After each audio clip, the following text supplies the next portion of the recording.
Hello everyone! This is your favorite Murtid live once again. And today we will go through some disturbing text messages. I would like you guys to have some courage, honsla, to go through with them. They are very disturbing, but that's what jihad is. That is exactly what jihad is. So we are going to go through with them. Let me welcome everyone. Welcome everyone. Victor, Ashurji, Truth Defender. Truth Defender is saying James White upon his handling. Okay, yeah, James White is he's a stupid idiot. CT, welcome brother. Chloe Wicked, welcome everyone. Air Church, FOH, and welcome Dragana Danares, always the dragon of our Lord Jesus Christ. She is awesome, Denny, and everyone. And if I missed anyone, please excuse me for that. Patriot, welcome, guys. Welcome, welcome, welcome. God bless you all. Welcome here. Peace of Christ with me, everyone. So, yeah, uh, today we will have some stuff to share, and then we will go into Quran to show how it is absolutely perfectly prescribed by Muhammad, and you cannot do that. You cannot do anything regarding that. Uh, so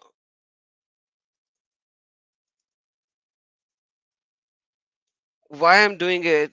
I'm actually doing it to tell and show to our Westerner people that this is what true Islam is. Because in the West, they proclaim something else, whereas it is something else. And the major issue is that they can lie about it. They can just simply lie about it. So,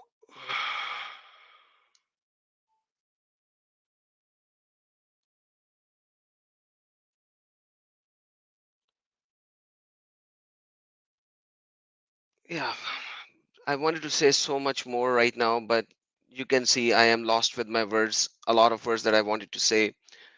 But, you know, I want these Muslims to come up and refute me. By the way, any Muslim who will come into my channel today, let no one block him. Let him come up live. Let except for these trolls, as you can I can already see the trolls are here. So yeah, you can definitely block these trolls. Other than trolls who are not spamming my channel, who wants to have a reasonable talk, yes, bring them up. So yeah, keep all these spammers off. Thank you all my moderators for doing that, for all the help that you are providing. And we have Google PBUH as well. By the way, brother, Google PBUH, is this peace be upon him, or is this peace be upon him? So, anyhow, uh, if a Muslim comes up, he is more than welcome to join me live and refute me. And I would like these Muslims to change their Quran, because that's what Quran is saying. And because that's what Quran is saying, they cannot run away from this subject.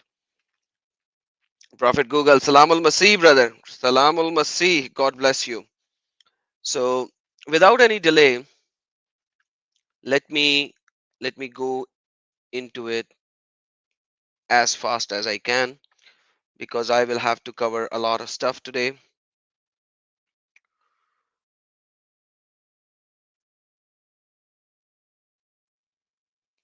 Let's see some of the comments first before I go deep into it. There is a comment on which I actually created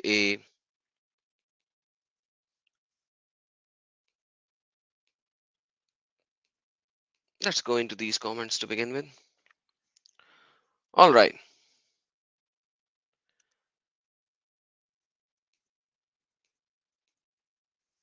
Jihadist Hanbaliyat. I want to say it Hanbaliyat, but Hanbaliti. So Hanbali is a particular madhab of Islam, comes from Imam Ahmad ibn Hanbal, and I have shown you in the previous discussions already that according to Imam Ahmad ibn Hanbal, killing a murtad is compulsory, it's within hudud, and this guy is proclaiming, I would conduct the beheading myself on an apostate if I could. Islam is a religion of peace. That's what they proclaim. In the West, I have seen a couple of latest videos of Ali Dawa, which I'm not going to play over here at all, where he is saying that attack on Hatun Tash is is bad. He condemns it. This attack, brutal first degree assault on Hatun Tash, according to him, it is condemned by Islam. He is the same guy, Ali Dawa, who said apostates should be killed through an imam and he will be watching. So, and then we have this jihadist who comes in and says, his name is jihadist. His name is jihadist. And he says, yeah, I would conduct the beheading myself on an apostate if I could.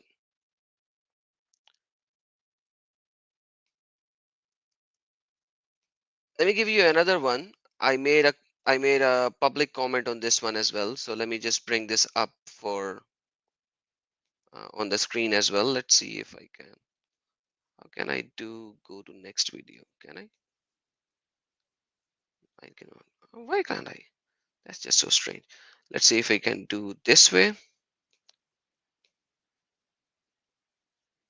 Can I? Okay, I have to show the other screen. All right, so this guy, I have done the translation and I have already shared it publicly. Uh, he said, Adam Seeker, sister Efer, you are wajibul qatl. It is halal, not halal. It is wajib. So if a Muslim would not do something which is wajib, he's a sinner.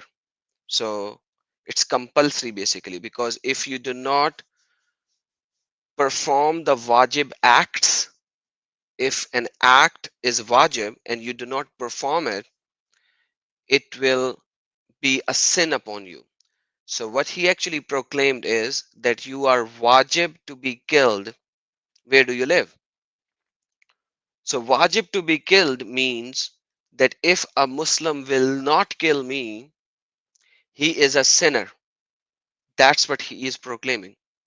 So you understand what he is proclaiming. He is proclaiming any Muslim who does not kill me, he is a sinner. He's going to burn in hell. And he starts with sister Efer. Let me show you another one. Now imagine this person is a lady. It's a she. It's a female. It's a female. She says, go and give dharna somewhere else. Do not comment me again. Varna lazim hai tera marna. Otherwise, it is compulsory that you be killed. Chal nikal, get lost. She's a female. She's a female Muslima. She's a female Muslima. That's a comment.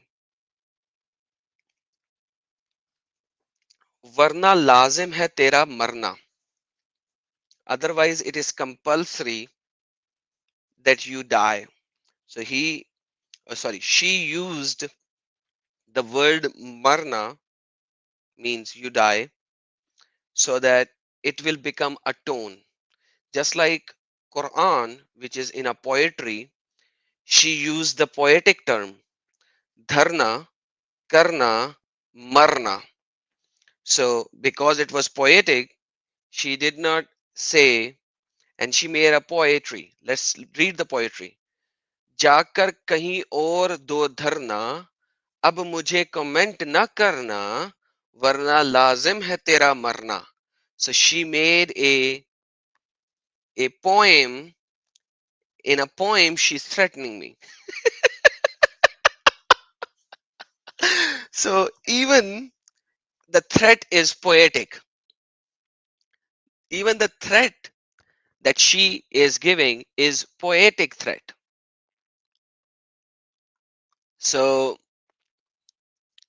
and and this is, she's a female, and she made a poetry to threat.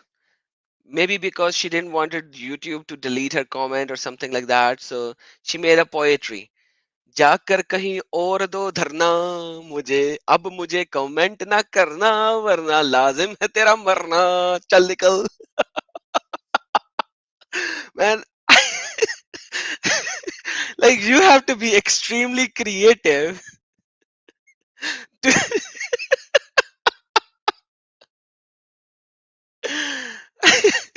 so yeah, it's just, it's awesome.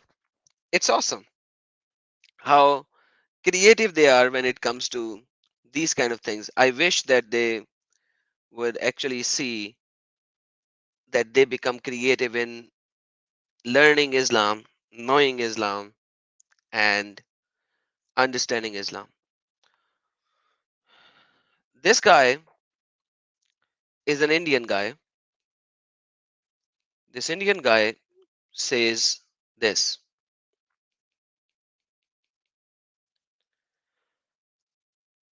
This is a particular abusive terminology of the street language of India and Pakistan. So it will be hard for you to comprehend, but I'm going to do word by word translation because it's a street language. So you can understand, you have to read between the lines. So it's a street language. Bhan ke lode, which means the male private part of the sister. So how sisters do not have male private parts. So basically, he is giving the male private part to my sister. चुद्दी के कहने तेरी Trinity की माँ की चूत रंडी के, and then he used all the foul language and the body parts of female in all the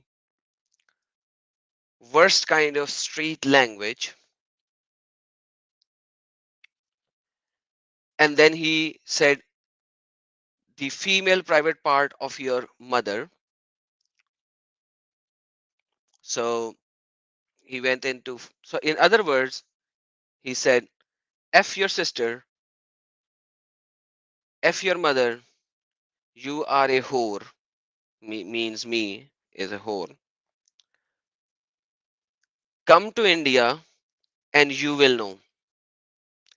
Come to India and you will know.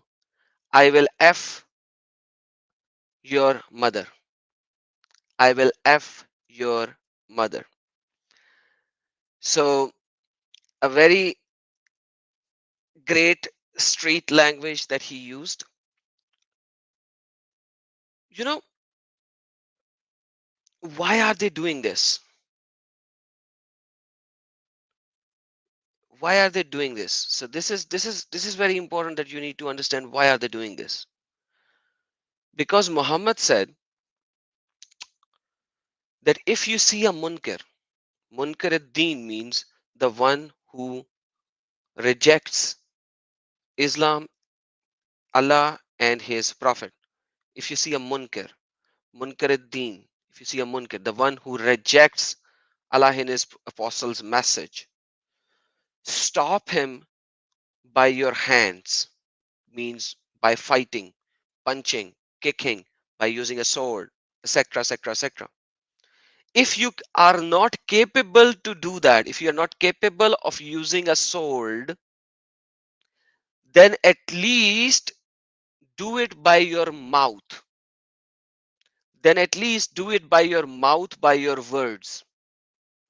And if you cannot even do it by your words, at least know in your heart that it is wrong and he is a munkar. Let me show you some ahadiths on this before I show you certain other pictures, because I wanted to show you why I'm showing you these pictures, so that you would understand the true reality of Islam.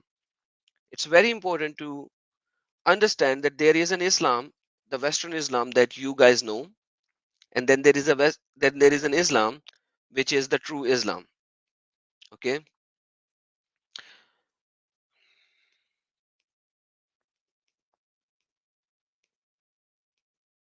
all right. So the word over here is munkar. Okay, understand that the word here is munkar. They will translate it in English as evil, but basically munkar means the one who rejects, the one who rejects. So basically it says, I heard the messenger of Allah saying, whoever among you sees an evil, the one who rejects, not an evil, the one who is munkar, let him change it with his hands.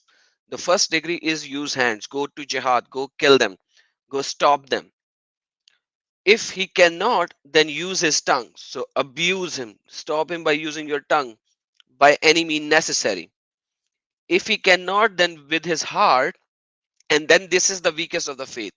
So if you just know it and you do not even say anything against it, this is the Zaiful Iman. This is the Zaiful Iman. This is the worst of your deen, worst of your religion, worst of your faith, worst of your faith. And we can see it in multiple other hadiths. This is Sahih, by the way. It is Sahih, and you will see it in multiple other narrations as well. I've opened all of them. The same narration is here. This is by Muslim, Imam Muslim. He is quoting it in this hadith. This is a longer hadith of Sunan ibn Majah. It says that Al-Quradi said, Marwan brought out the pulpit of the day of the Eid and started with the sermon before the prayer. A man said, Oh Marwan, you have gone against Sunnah. You have brought out the pulpit on this day and it was not brought out before, and you have started with the sermon before the prayer, and this was not done before.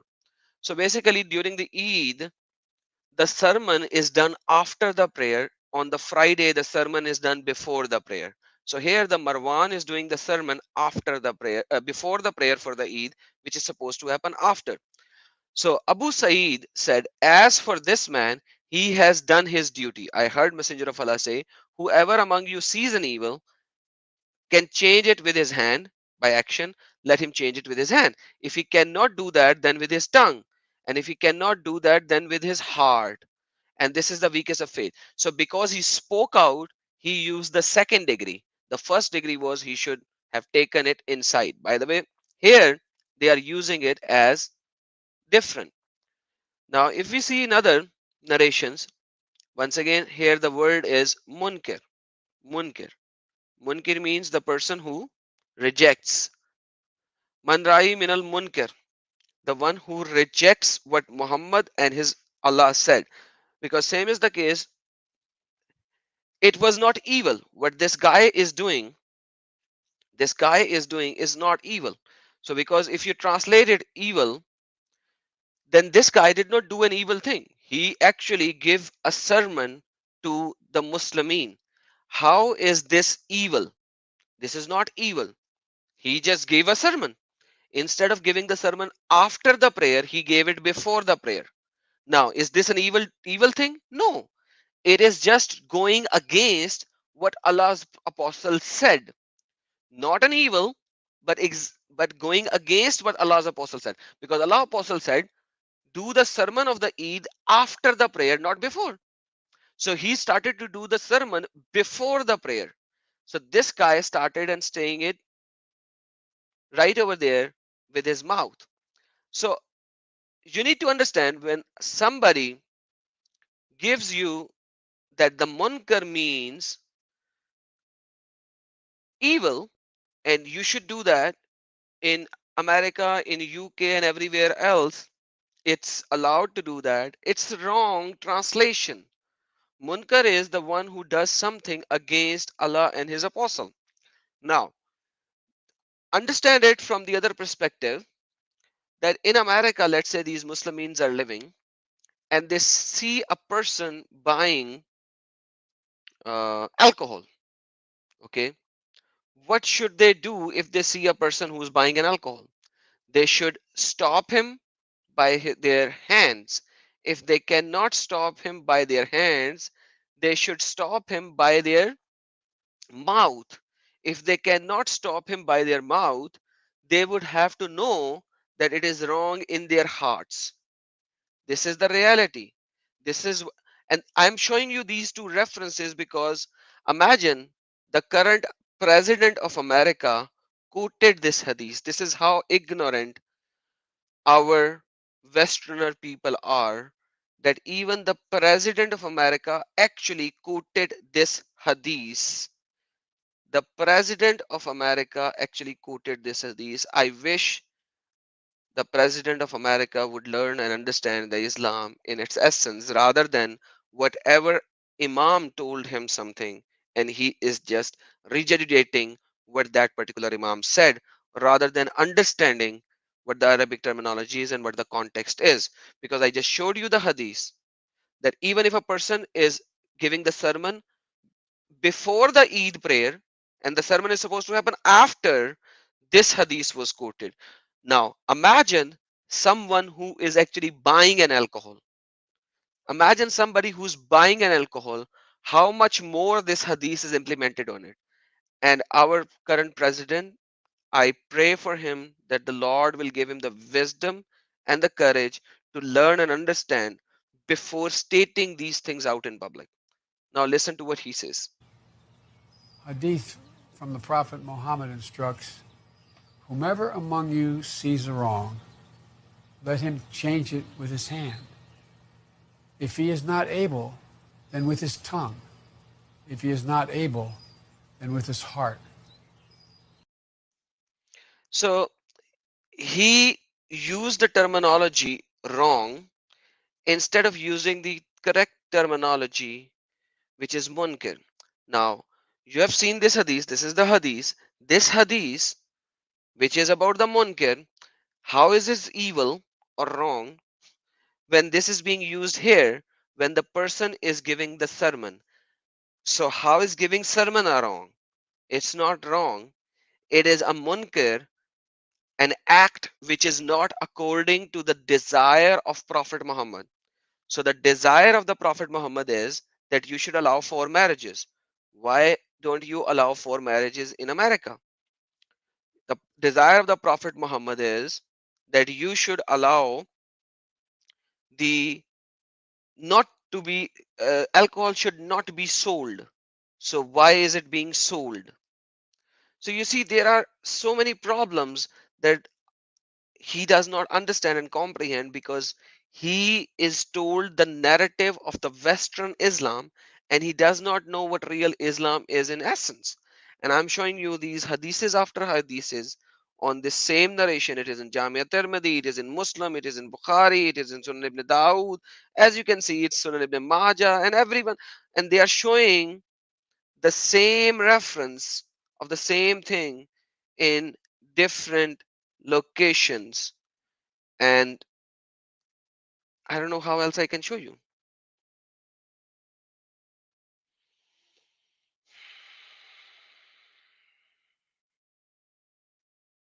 All right, so now let me show you.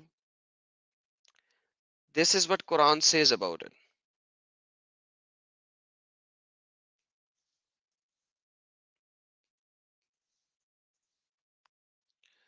Quran actually says, Kutiba alaykumul qital. Warfare is ordained for you. So Allah is saying that you have to be in warfare. Though it is hateful unto you, but it may happen that you hate a thing which is good for you. So the Muslimin who hate being in war, being in the state of jihad, they are actually going against Quran, because Allah says that when you say that it you hate this thing, you hate this thing, what thing? You hate being in fighting, in warfare, but it may happen that you hate a thing which is good for you, which is good for you, and it may happen that you love a thing which is bad for you, and hence Allah knows the best. So Allah knoweth, you know not. So warfare is ordained for you. And Yusuf Ali, one of the very deceptive translation, but still he has to translate it. Fighting is prescribed for you, and you dislike it. So Muslimin, you dislike fighting, but it is prescribed for you. But it is possible that you dislike a thing which is good for you, and that you love a thing which is bad for you. But Allah knoweth, and you know not. So for every Muslim, you have to be in a state of jihad, no matter what. You have to be, because this is what Allah has prescribed upon you, and there are multiple ahadiths and references which describes that. At the same time, war is peace. Toby Shakud, I think that must be a sarcastic comment, but I hope it is. So, what are we describing over here? We are describing over here that Allah said you have to be in war. Now, for every Muslim who would say, read the context. Okay, read the context. Let's read the context. Tafsir Ibn Abbas. Warfare is ordained for you in times of general call to arms with the Prophet, PBUH, though it is hateful unto you, hard on you, but it may happen that you hate a thing, fighting is in the way of Allah, in that you may obtain martyrdom and spoils, abstaining from fighting in the way of Allah, in that you will not obtain martyrdom or spoil, that fighting in His way is better for you, that abstaining from the fighting in His way is bad for you. So this is how Ibn Abbas referred it. Jalalain. Prescribed for you obligatory is fighting disbelievers, though it is hateful to you, but nature, because of the hardship involved. Yet it may happen that you hate a thing which is good for you. It may happen that you love a thing which is bad for you. Kashani. Prescribed for you is to fight against the soul of Satan. Soul and Satan, not soul of Satan, sorry. Soul and Satan. So he added Satan as well. This is more of a Salafi Sufi hadith, so Sufi translation, so they added Satan. Though it would be hateful to you, more bitter than the taste of I clove, I don't know what that is, and more terrible than the bones crunching bite of a lion, yet it may happen that you hate a thing which is good for you because your veils, etc. etc. Same. Ibn Kathir, the most famous Ibn Kathir. Jihad is made obligatory. What is made obligatory? Jihad is made obligatory.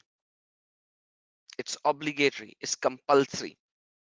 In this ayah, Allah made it obligatory for Muslim to fight in jihad against the evil of the enemy who transgress against Islam. Abu Zayd recorded jihad is required from every person, whether he actually joins the fighting or remains behind. Whoever remains behind is required to give support if a support is wanted, to provide aid if an aid is needed, and to march forth if he is commanded to do so. If he is not needed, then the remain behind it is supported by Sahih, and he's giving different references.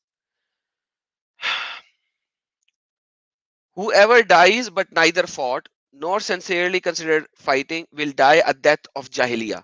So if You do not go into jihad when the jihad is called upon.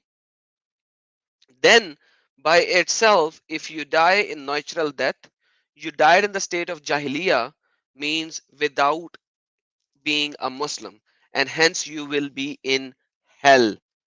That's how Ibn Kathir is explaining it to you. There is no hijrah, migration from Makkah to Medina after the victory, but only jihad and a good intention. But only jihad and a good intention.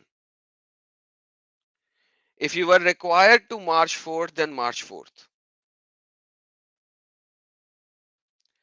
Means fighting is difficult and heavy on your heart. Indeed, fighting is, as Ayah describes, as it includes being killed, wounded, striving against the enemies, enduring hardship and traveling. And Allah says, this and this and that, this and this and that, this and this and that. So basically, what I'm trying to explain to you that this is not a verse that you can refer to a particular time. It's a general command. It's a general statement. It's ordained on the Muslimin. And then Quran chapter number 5, verse number 33 actually says, whoever wages war against Allah and his apostle, every ex-Muslim, every Islamic polemics channel, every apologist is waging war on Allah and his apostle by their mouth. By their mouth. I have shown you the second degree, second level of war is by mouth, from your tongue. Bil lisan.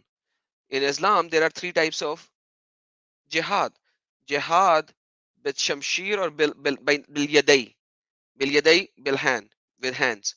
Bil lisan means by your tongue, by your mouth, by your tongue. Bil lisan, literal meaning of lisan is your tongue. And bin nafs. Nafs means your heart, your inner self. So jihad is described in three different ways. So anyone who's saying anything against Allah and His Apostle, like I'm doing, rather, even though that I'm not saying it against it, I'm just showing what's written, and they think that it's against. I'm actually showing exactly what's written, and I'm proclaiming it, and that becomes an Islamophobe. You know why it becomes an Islamophobe? Let me show you another picture. You know, people come and say that I'm an Islamophobe. Because the new definition of Islamophobe is a non-Muslim who knows more than they are supposed to know about Islam. That is the new definition of being an Islamophobe. If you understand this definition of Islamophobe, you will know why, according to these people, I am an Islamophobe. Even though that I'm not saying anything against Islam, I'm saying everything what is written about Islam. So I become an Islamophobe because I know more than what I should know. And hence I am rejecting their scholars in the West, because whatever I am saying over here, may God be my witness, it is stated in Pakistan 99%. But they will not use the term pedophile. Pedophile is a term. But Muhammad did married a 9 years old at the age of 53. They proclaim it. Jihad is proclaimed in Pakistan. Everything that I have said over here, 99% of these things are proclaimed in Pakistan, in Iran, in Iraq, in Indonesia, in these countries, Muslim countries, in their mosques. But in the West, they are sugarcoating Islam. And why are they sugarcoating Islam? Because they can lie. They can simply lie. And they are lying. And they are deceiving. Because they want to convert people. They want to get people to Islam. They want to accept Islam so that they could be here. So when they are here, they will become in power. When they are over 30% of the majority, then you will see exactly what happened. And what happens when they are started to become in majority? When they start to come into majority, because you're when they start to become in majority, this is what happens. This is exactly what happens? This is what happens.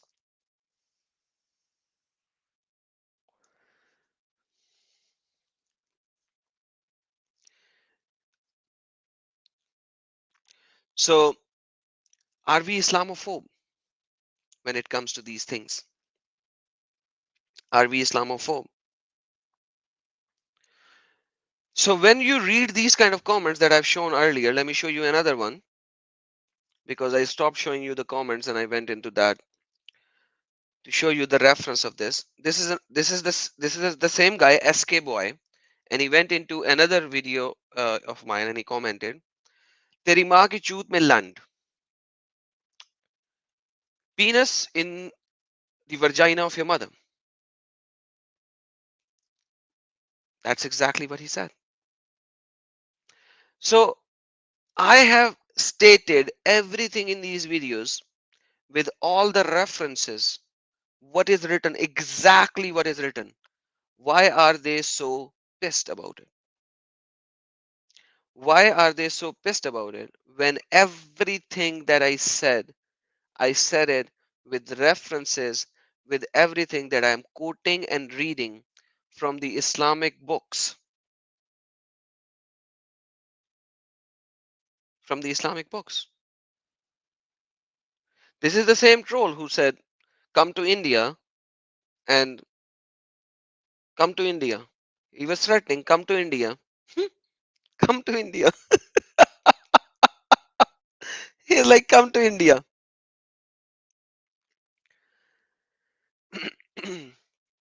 So let me show you another comment.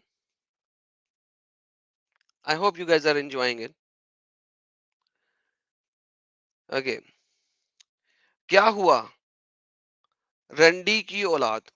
What happened, oh child of prostitute? I piss on cross, मुंह में ले सबका. So take the in your mouth. Allah ka kafir ka Jesus Christ existence is not proved.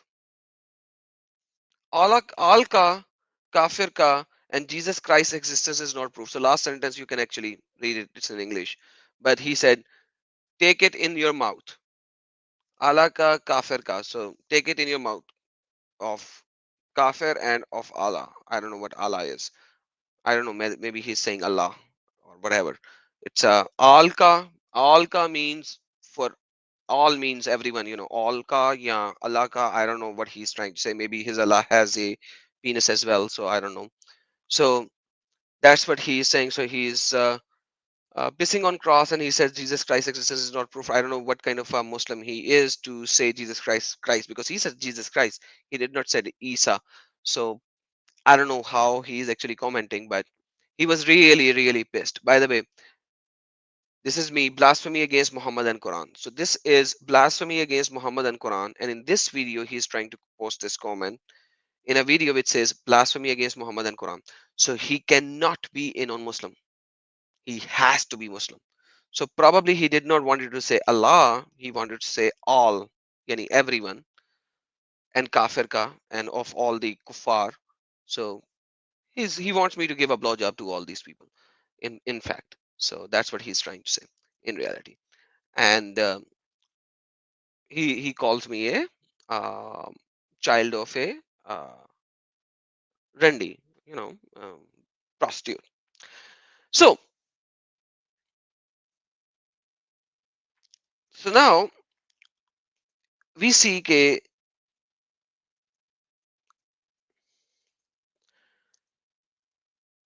why are these people so angry? Why do they want to do all this? Because that's what Allah says that they should do. That's what Allah said that they should do. The only reward of those who make war upon Allah and His Messenger and strive after corruption in the land. Let's read some easy English.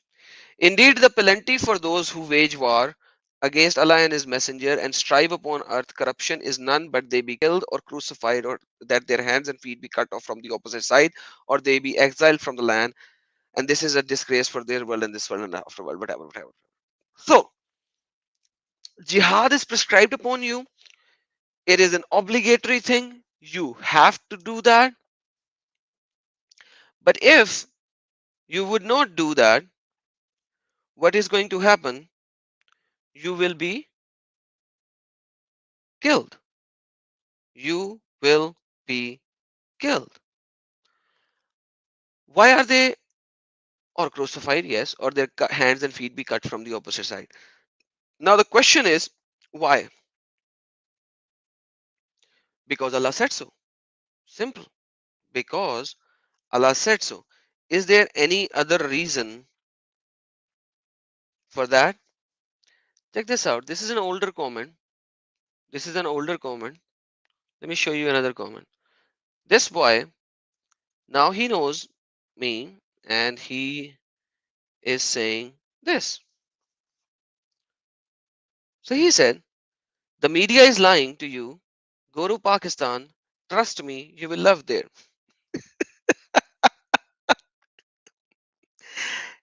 Either he is not from Pakistan or he thinks that I was really young when I went out of Pakistan. I don't know what happens in Pakistan.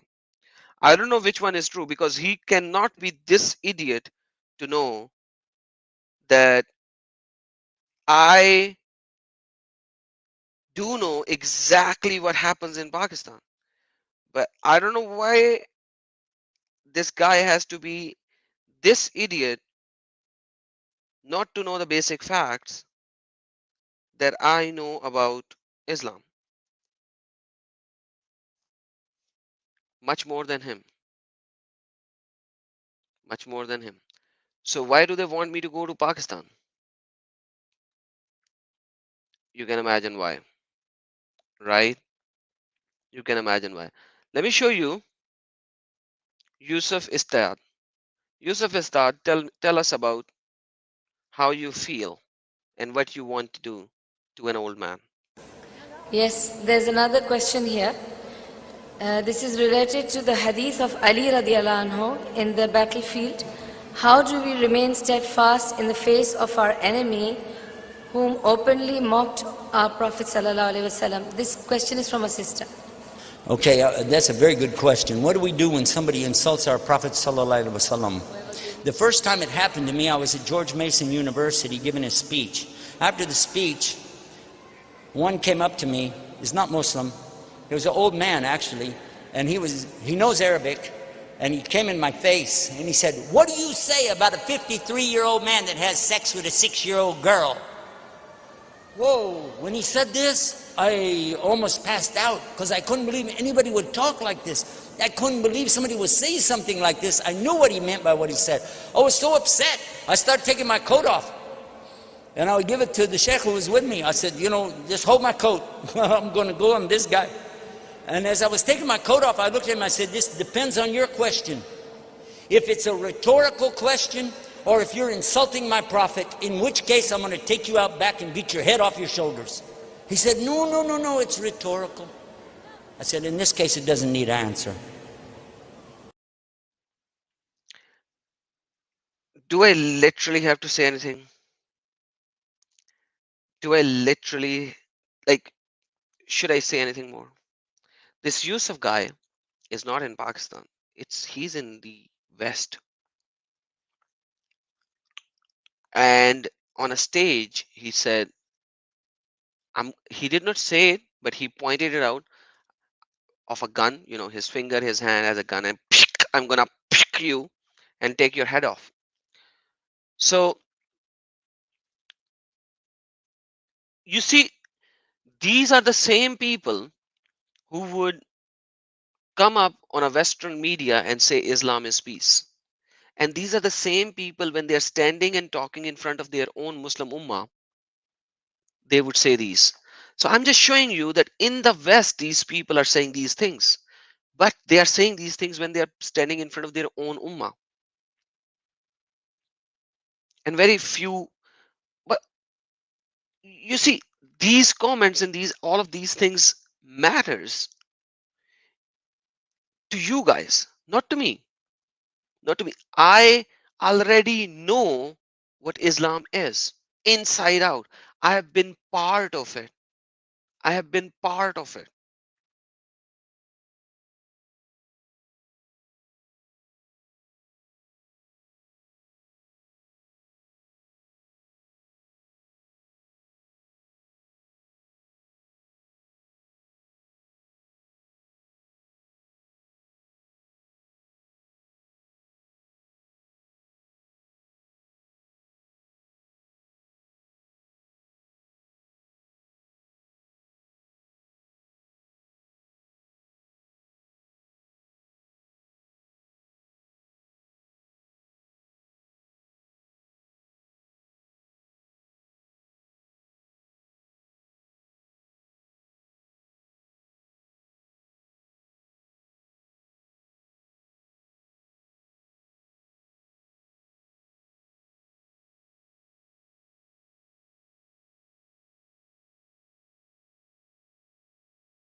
Sorry guys, I had some internet problem. I hope you can hear me now.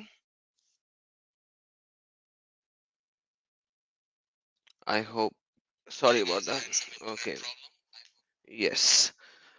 All right. Sorry, I had a blackout for a little time, so my internet got disconnected for a time being. Sorry about that, guys. All right. So where was I? Yeah. So in reality, this is the true essence of Islam, and one cannot deny that. And I see I lost like 20 people just because I got disconnected for 60 seconds, but fair enough. Sometimes it happens. What can we do, guys? There are certain things where I actually do not have any control on, unfortunately. Mm,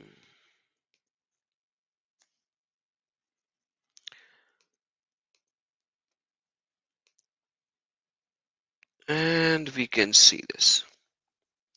So guys, let's go back to the Quran. It says, fight them.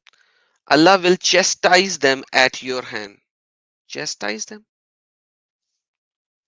Chastise them? Okay, this guy says punish them. Punish them. I need a better translation. Hmm. Yazibu. Okay, let me see if I can get a better translation for this word, because these guys are, as always, you know, they have to be, they have to write the translation in a very, very nicer way. So let me see if we can find. All right, 914 Arbery. Submit. What does Arbery say? Okay, he says chastise. Okay, fair enough. torment them, chastise them by your hand, and etc., etc., etc. That's the reality. So you have to fight them so that they will be punished, they will be tormented, they would be chastised. Yeah, Palmer actually said it right. That would be the most accurate translation for it. And wow, Quran browser. Sometime Quran browser doesn't work as it is. 914. Submit. And we see Palmer. Kill them, fight them. God will torment them by your hands. See, that's more like it. You know, that's how the translation should be. And then you see, how can you run away from this subject? Let's go to 865 as well.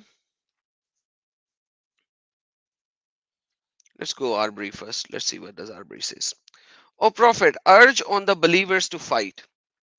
If there be 20 of you patient men, they will overcome 200. If there be 100 of you, they will overcome 2,000 unbelievers, for they are the people who understand not.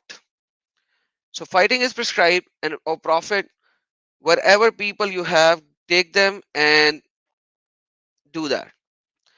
But if we go to, this is 65, if we just go to two verses below, go to 67, check what happens suddenly. It is not for any prophet to have prisoners. It is not for any prophet to have prisoners until he makes wide slaughter in the land. What does he until what does he do?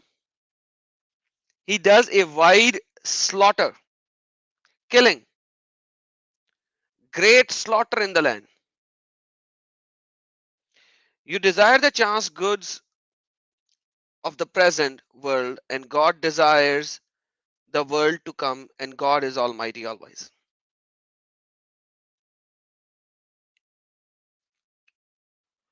So, why would Allah do that for eternity? So, you have this.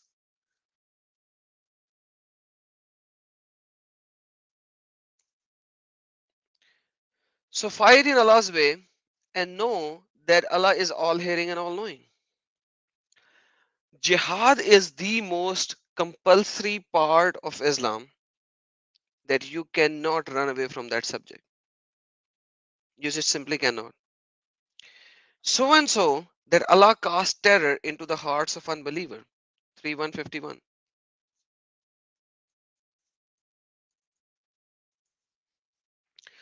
We will cast into their hearts of the unbelievers terror, for that they have associated God, that for which He sent down never authority. Their logging shall be of the fire. So when we look into these things, and then we look into the threats and abuse that I receive, do you see now? Do you see any issue in those threats? I hope not. Now these threats actually make sense 100%. Now these threats that I have shown you, do they make 100% sense?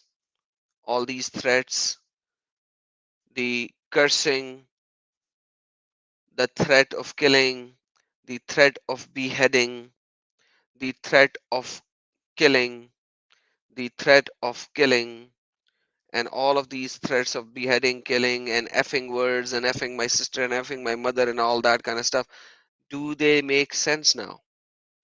Because this is exactly what is prescribed by Allah and His Apostle. Why? I don't know. Go ask them. Go ask Allah. Why would He do that? You, why would He do such a thing? But that's what Allah does. Isn't that so? Right? Let me show you something.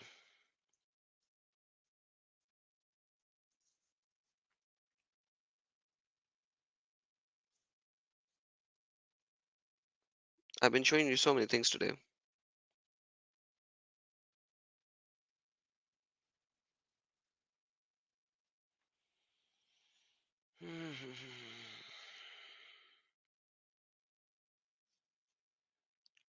Okay, let's do 973. Quran 973. Here we go. And it says, O Prophet, strive against the disbeliever and the hypocrites. Be harsh with them. Their ultimate abode is hell, and heedless journey is in. Fight against the disbeliever and the hypocrites, and be harsh upon them, and their refuge is hell, and wretched is their destination. So, why are you fighting? You are actually fighting with somebody who do not believe in Allah and His Prophet, who's a disbeliever. Full stop. Just because he is a disbeliever, just because he's a disbeliever. We'll see 66:9. It says, O Prophet, why do you prohibit yourself what Allah has made lawful to you, seeking the approval of your wife? And Allah is forgiving and wise. So, you are not supposed to prohibit yourself what Allah has ordained on you. I know the context of this verse is something different. You guys have read it. It is the fight of upon Maria bin Qubtiya. But the Muslimin actually uses this verse in junctions to many other verses, that what is prohibited, what is ordained, you cannot prohibit. So what is ordained, you cannot prohibit. And we also see in 9 123, and it says, O you who have believed, fight against those adjacent to you of the disbelievers, and let them find in yourself harshness, and know that Allah is with the righteous. Against those who are near to you, who are adjacent to you, who are near to you. So, as a Muslim who lives near me, he has to fight with me physically, or by his mouth, or by his tongue, or by any mean necessary.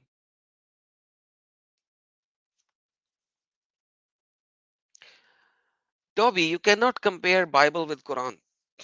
These are uncomparable things. It's something like, if you want to compare, I'm just giving an arbitrary example. Can you compare a gutter, a main hole, a dump hole, a dump site with a beautiful garden? You can't do that. I know you want to show this, you want to show the Bible, but there is no reason, because there is no comparison. When we are talking about filth, how can you compare it with a garden of roses? You are showing garden of roses. How can you compare garden of roses with the filth, right? So you just simply cannot do that.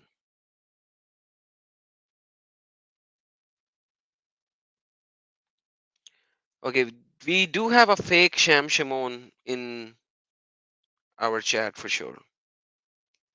Is this fake?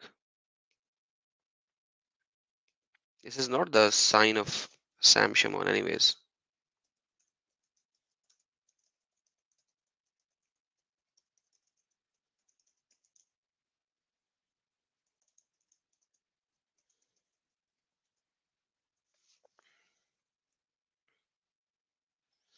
Okay, I verified. Can somebody please remove this Sam Shimon, the fake Sham Shimon?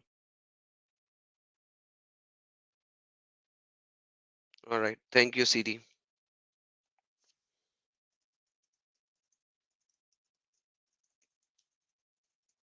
Yeah, I just verified with Sam, and he verified that it wasn't him. All right. So we had a fake Sam Shimon in my. So now this is the correct Sam. Sam, we have your lovers here, man, who wants to come up and we have your lovers, man. Some people really loves you, brother. They love you so much. So this is the reality of Islam, that if you are living next to a a Muslim, you can never feel, you should never feel safe. You should never. Because if he knows his religion, you have a big problem. You have a big problem. For the time that they do not know their religion, it's all good. They are they are very good, humble people. A lot of them are very good, humble people. But for as long as they do not know their religion, once they know their religion, they actually have two options. Option number one, leave this evil, filthy cult. And option number two, become what it says you to become.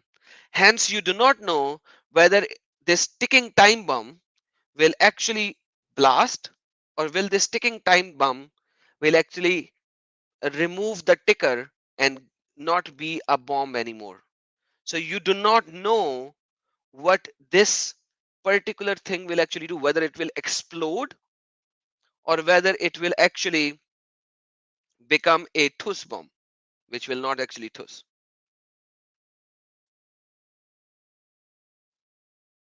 So realize the fact. And at the same time, when I was watching the program today with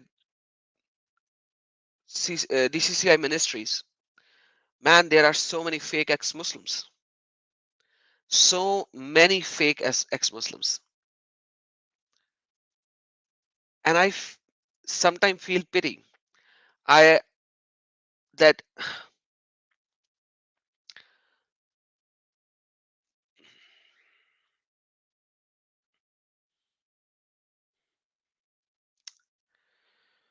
I sometimes literally feel pity about them. I do not want to say anything more, because like, how can you know this evil, filthy cult and still remain in it, and still remain in it?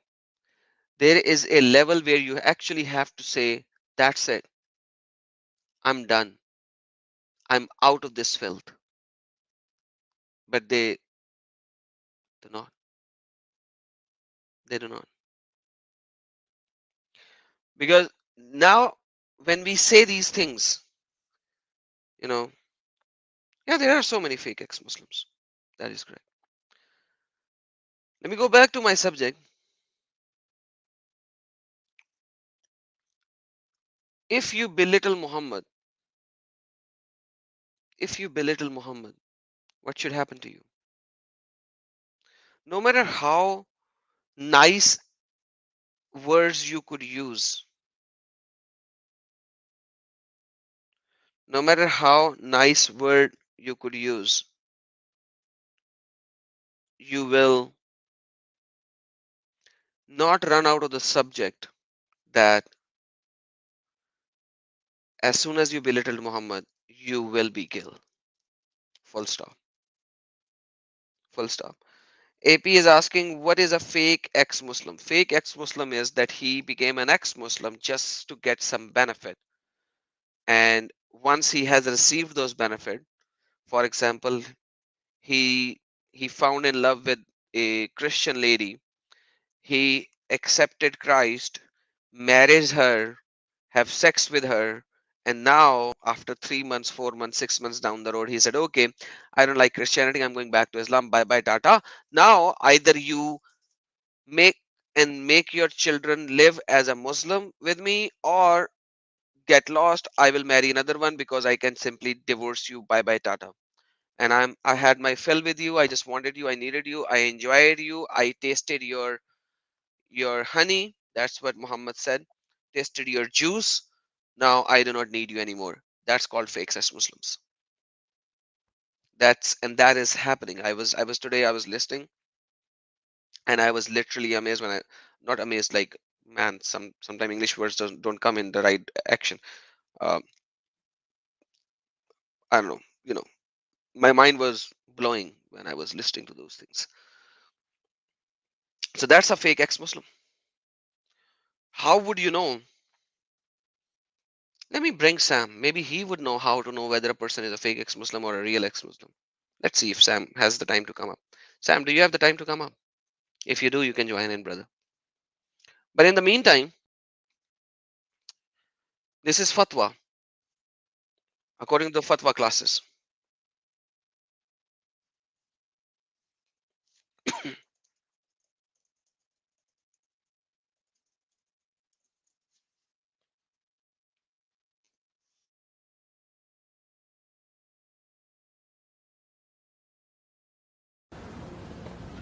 Yes, yes. That is insulting the Messenger of Muhammad sallallahu or belittling him, or spreading misinformation about him, or something like that. This is considered a major crime in Islam, and it has been to refer to the authority as soon as you are aware of that, and it has a capital punishment in Islam. Furthermore, do not mix between the person who did this crime and the group to whom he belongs, or his family, or his society, or his country, or something. That is a different thing. From the Islamic point of view, the crime does not spread. Only the person who committed that, person who directly took part of that or facilitated that, etc., that is the person who should be brought to justice. Not like some Muslim, for example, trying to carry or outspread the action of a person and reflect that on the whole group or whole country sometimes. Or who believe this is a misunderstanding and a wrong action. Allah subhanahu wa ta'ala said in the Holy Quran in many places that a soul is not carrying the burden or the mistakes or the sins of another. It does not transfer. We have to know these limitations. And the rule in Islam regarding this is very straightforward. At the time of the Messenger Muhammad himself, he used to forgive. The Messenger Muhammad used to forgive, never taking revenge for himself. And as Allah subhanahu wa ta'ala told him in the Holy Quran, we will suffice you from those who mock you, the Messenger Muhammad. And that was the etiquette of the Messenger Muhammad. But after the death of the Messenger Muhammad, the crime now against the Messenger Muhammad is considered a crime against all Muslims. So, can it be any more clearer than this? The sword 88. Would you like to come up? Would you like to come up and refute anything that I stated? Anything that I stated. I stated a lot. It's been over an hour. I've been stating these things. Would you like to come up and refute anything that I stated so far? Killing of an ex-Muslims, whoever belittles Muhammad, insults Muhammad, capital punishment means kill him. Quran proclaiming jihad 100%, to go out and be in fight always. It's obligatory, it's ordained on you. Whoever sees an evil, which is munkar, whoever rejects the teaching of Muhammad and his Allah, you should fight with him with your hands, with your mouth, in any way or form. Would you like to come up and refute anything that I have said? Anything from what I said? So if you have the courage to refute anything, there you go. This is the link. Come up and prove that. There you go.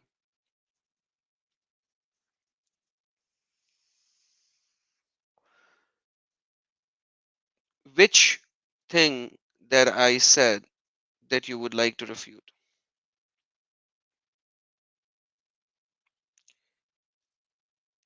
And if you do not refute it, if you cannot refute it, because you simply cannot, why would you actually be like that?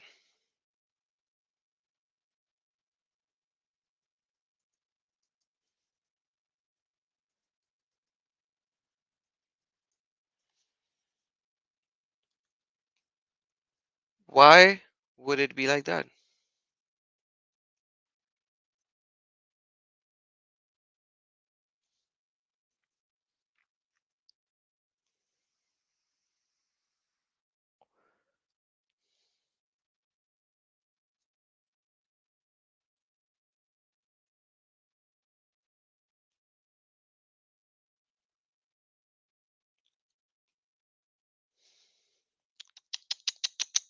That's it.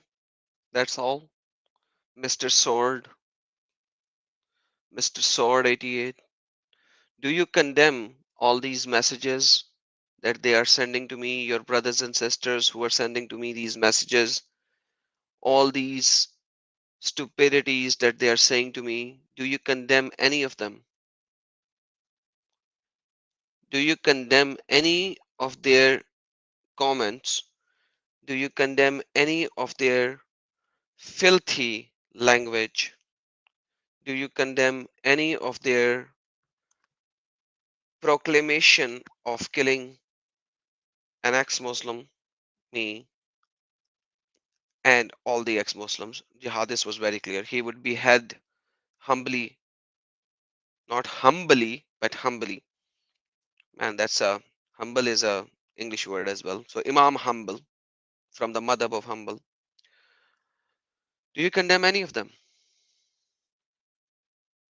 See now what happened to the sword 88? Why did he just simply went all quiet? Do you condemn it?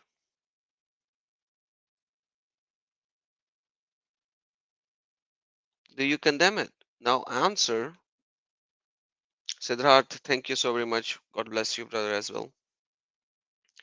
Do you condemn anything that I stated so far?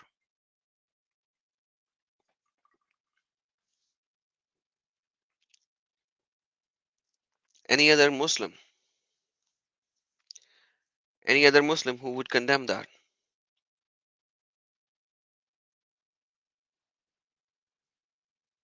See, that's it. So you do not condemn any of this. Thank you for acknowledging that you do not condemn any of this, because if you are knowledgeable in your own religion, you cannot condemn it. That's as clear as it is.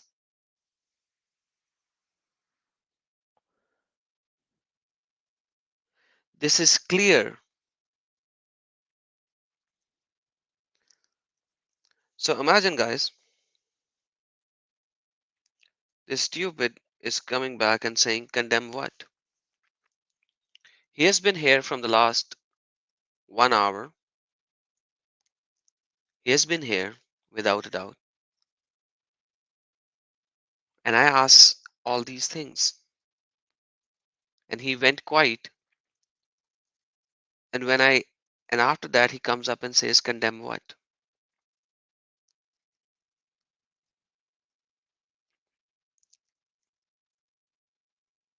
And I did share my link for him to come up live.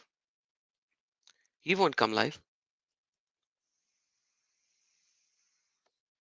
So imagine, he's not condemning anything.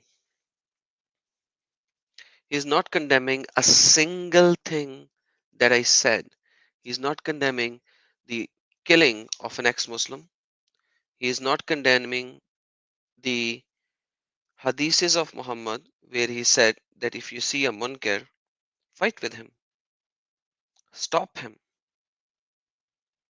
He does not condemn that they be killed or crucified or their hands and feet be cut off from the opposite side. He does not condemn a person who marries a child, a pedophile. He does not condemn it. His prophet was a pedophile. He does not condemn it. He does not condemn any of these actions whatsoever. Thank you, Brother Mark. God bless you. So that's why I say, when you know your traditions and your Islam, the only thing remaining is that you either become one or you leave that evil filth. But he becomes one. He asked me a question: do you even know what a pedo is? Alright, let me show you what pedo is. By the way, Muhammad is the pedo. Let me show you what pedo is. If you look just at the Quran, you will get the indication that you can have sexual intercourse with a 5-year-old. If you just read the Quran, it is halal. It would be halal to have sexual intercourse with a 5-year-old. And the ones who had never been pubescent before. If you look at the Quran, you can marry, have sex with, and Muhammad just did that. He married a 6 years old and had sex with her at the age of 9. That's called a pedo. Do you want to know more about pedo or pedophilia, Mr. Sword? Do you want to know more? Okay. He would use, but we would use hadith too. This means nothing. Send me the hadith. I will show it on screen. Send me from Bukhari, from Muslim, from Sunan ibn Dawood, from Sunan ibn Majah. Give me any hadith from the Kitab al-Sitta. Show me. Show me where it says that the girl has to be over the age to be married. Give me the hadith number. Let me show it on screen.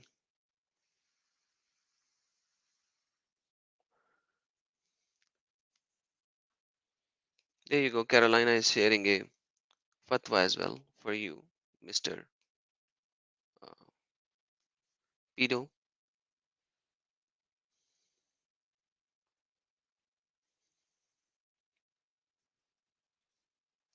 Okay, Sword 88. Give me the hadith which says that Aisha at the age of 9 was pubescent and not prepubescent.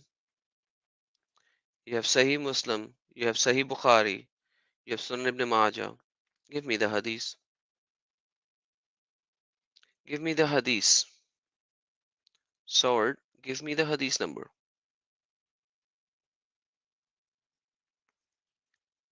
So imagine I'm asking you to give me the hadith number.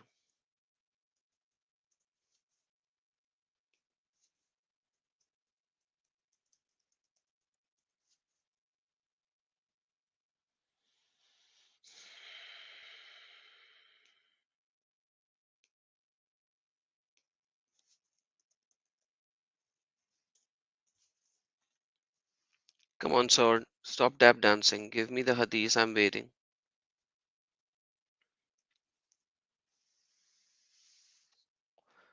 Come on, brother. See, that's how easy it is. I'm accepting your narrative.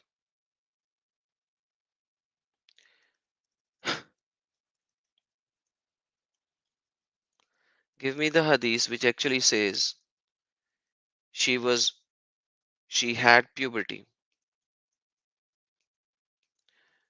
You cannot give me that. Let me give you. Sahih Bukhari 6130. Aisha narrated. Aisha herself said, I used to play with the dolls in the presence of the Prophet, and my girlfriends also used to play with me. When Allah Messenger used to enter my dwelling place, they used to hide themselves. But Allah Prophet would call them to join and play with me. Playing with the dolls and similar images is forbidden, but it was allowed for Aisha at that time as she was a little girl and not yet reached the age of puberty. And the reference is from Fath al Bari, page number 143, volume 13. So, Mr. Sword, I'm still waiting. What are you going to give me?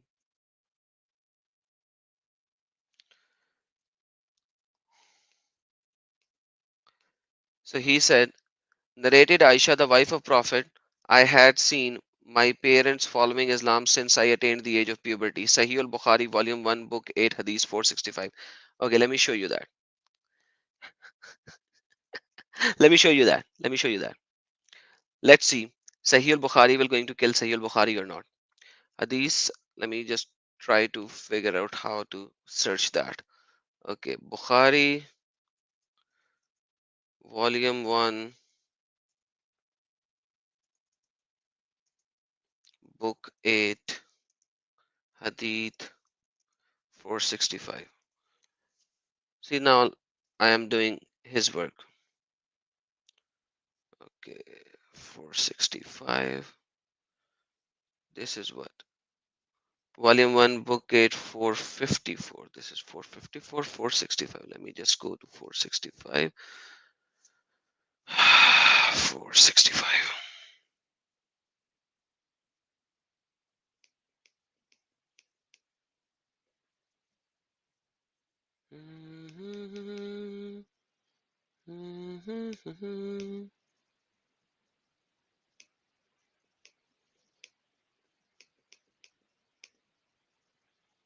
Okay, guys, sharing my screen. Okay, guys, this is volume 1, book 8, hadith number 465.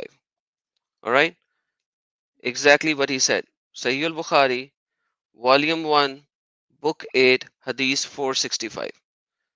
Okay, same thing, right? Check this out, guys. Let's read. The wife of the Prophet, I had seen my parents following Islam since I attained the age of puberty. Not a day has passed but the Prophet visited us both in the mornings and evenings. My father Abu Bakr thought of building a mosque in the courtyard of this house, and he did so. He used to pray and recite the Quran in it. The pagan women and children used to stand by him and look him with surprise. Abu Bakr was a soft-hearted person and could not help weeping while reciting the Quran. The chief of Qurayshi pagans become afraid of that, and etc., etc., etc. Where does it says that when Aisha married Muhammad, she had attained the age of puberty? Where does it say that? She had seen her parents being Muslim since she attained puberty. So,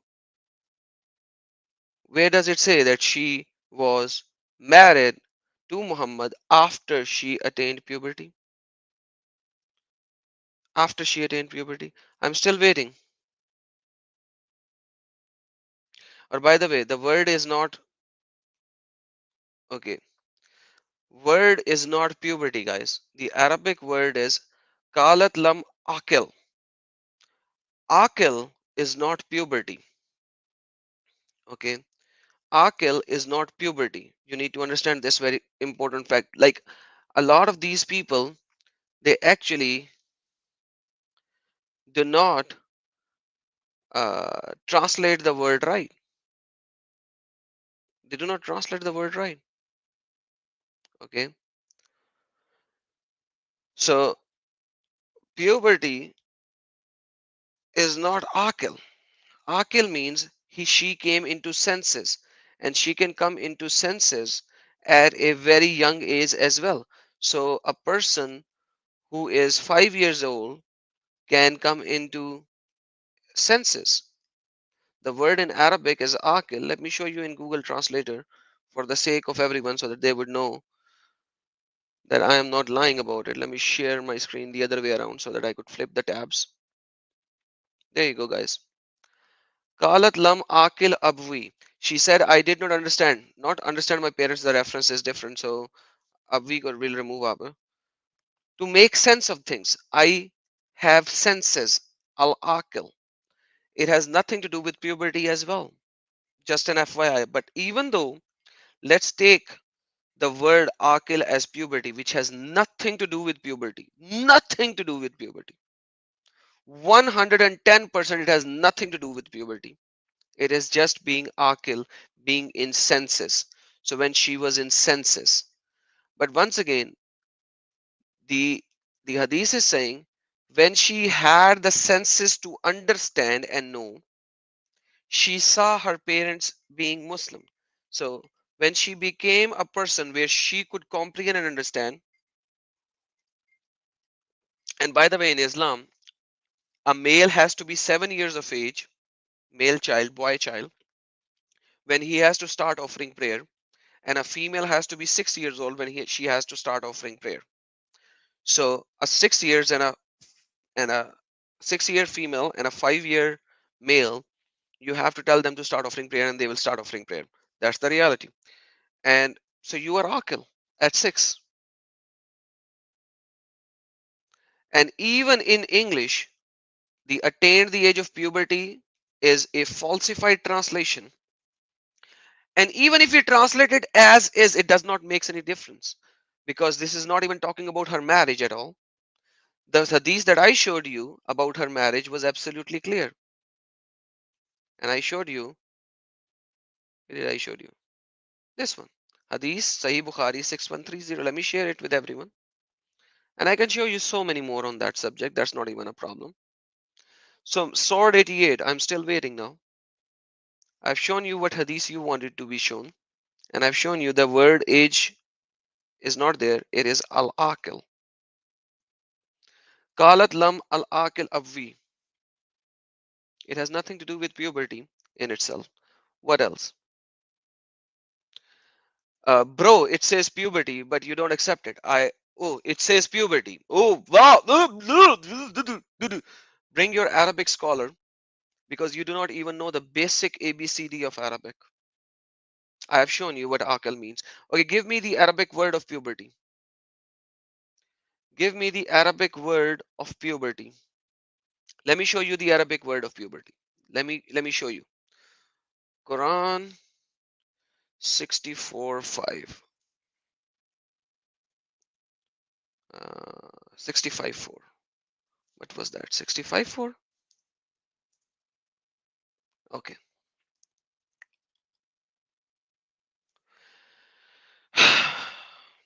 And those who have not yet menstruated, mahiz minan nisa, okay, wa lam lam lam yahidna lam yahidna. That's puberty. That's puberty. And those who have not yet aged the reach of puberty, who have not yet reached the age of puberty. That's the Arabic word for reaching the age of puberty. Akil, I just showed you, it simply means being in senses, being knowing of what you are saying. That's it. Al akil. Just to make sense. Let me bring Google Translator over here again. That's what akil is. How can you make it as puberty? How can you make it as puberty? Give me any translation of akil which will actually say that. So, Sword, why are you lying to your own self? Why don't you come up live? There you go. I've sent the link before as well. Take a link again. Are you that scared? Are you this scared? Are you this scared? Show me. I have shown you a clear hadith. I've shown you a clear hadith. You want to go and change this clear hadith to show that, okay, in Islam, show me that you can actually marry a person which is, can you marry a person which is, which has not reached the age of puberty? Can you marry a person who has not reached the age of puberty?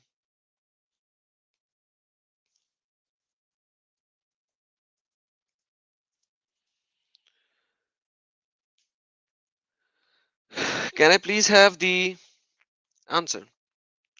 Can you marry a girl who has not yet reached the age of puberty.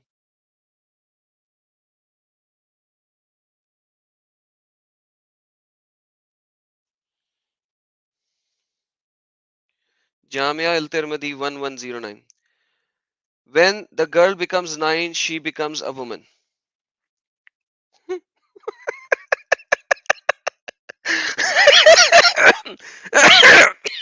Oh my goodness.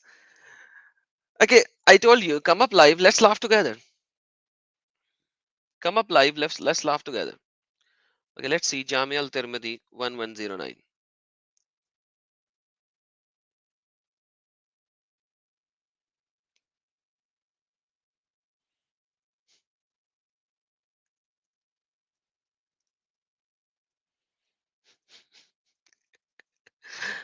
Oh man, poor guys. May God have mercy on them. All right, check this out, guys. This is Jamia al-Tirmidhi 1109. Abu Huraira narrated that the Messenger of Allah said, an orphan is to be consulted about herself. Then, if she is silent, that is her permission. And if she refuse, then do not authorize it, means the marriage for her. Meaning, when she attains the age of puberty and refuse it. So she can only refuse it if she has reached the age of puberty. And if she has been silent, then it is her permission. And according to the sword, narrated by Aisha, 1109, Tirmidhi is narrated by Aisha. According to the sword, it is narrated by Aisha, whereas it is narrated by Abu Huraira. According to the sword, it says, when the girl becomes 9 years of age, she becomes a woman. Jamia al Tirmidhi 1109. This is Jamia al Tirmidhi 1109. The sword, which Google are you doing and which site are you going where they are showing all the deceptive translations of the world? Where are you actually going? Are you literally this dumb to know that your Islam says that you can marry a prepubescent girl and this is not even a problem? This is the wrong hadith. Okay, guys, this is the wrong hadith. He said, what did he write? Jami al Tirmidhi 1109. Am I showing Jami al Tirmidhi 1109?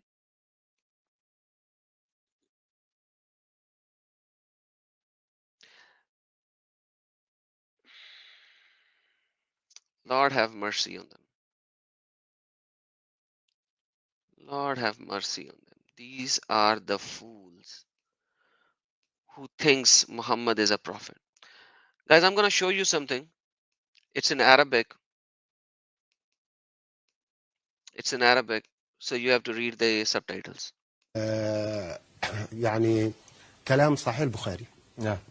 كلام الفتح، كلام الحافظ في الفتح، كل ده بيقول انه الاتفاق على انه الكلام هنا على الصغيرة التي لم تبلغ الحيض بعد، يجوز تزويجها وإن لم يحدث وفاق تطليقها، والشرع قال هذا فعدتها كذا. مين اللي قال الكلام ده زي ما بقول لحضرتك كده؟ ولا لم يحدث؟ الصغيرة، يعني الصغيرة اللي هي لم تبلغ الحيض يجوز. نعم. يجوز الكلام تزويجها. طبعا الكلام ليس كلامي، انما الكلام على ايه؟ يعني تبقى مثلا، يعني مثلا كم سنة؟ يعني 10 سنين، 9 سنين، 8 سنين. لم يتحدث سن. الحقيقة لم يتحدث سن للزواج. لا، الشريعة الإسلامية كلها، هات لي حد يقول لي اتحدث سن بيوم، بسنة، ب10، ب15، ب20.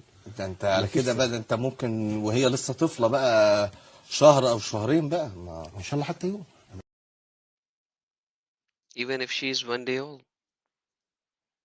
Even this, if she is 1 day old. Finally, yes, no one disagreed.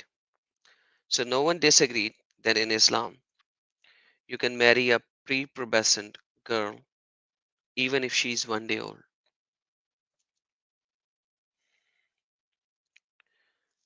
Even if it is 1 day old. So imagine, this is the teaching of Islam. This is the real teaching of Islam.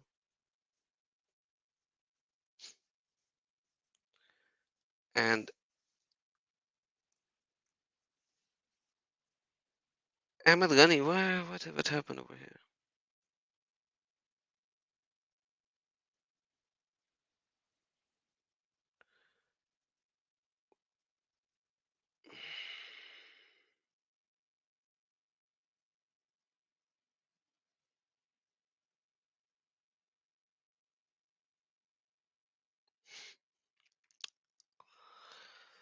Fair enough. This is the reality of the situation. Yeah, I saw that, Ahmed Ghani. Thank you. I saw that. All right. Okay. As if the little girls are going to understand what they are going being affected to. Exactly. They are offered. Why would a person call Muhammad to be a prophet who has this kind of a filth associated to him?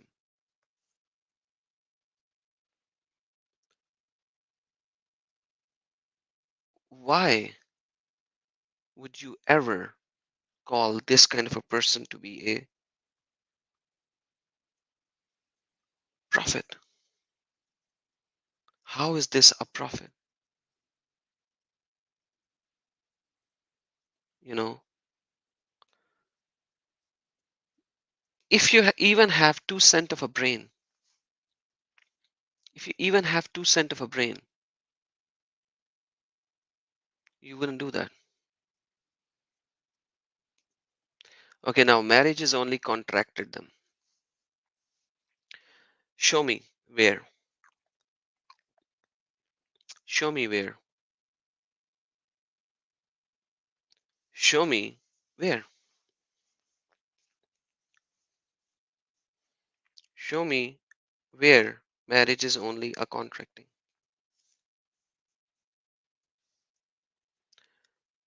Give me the hadith. Sorry, give me the Quranic ayah. Give me the Quranic ayah.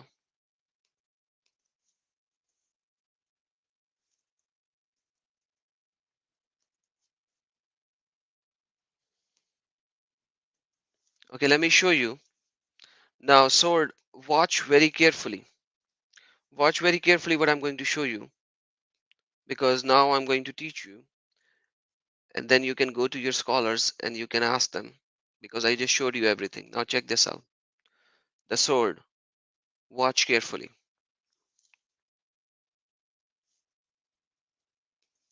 Let me zoom in for everyone.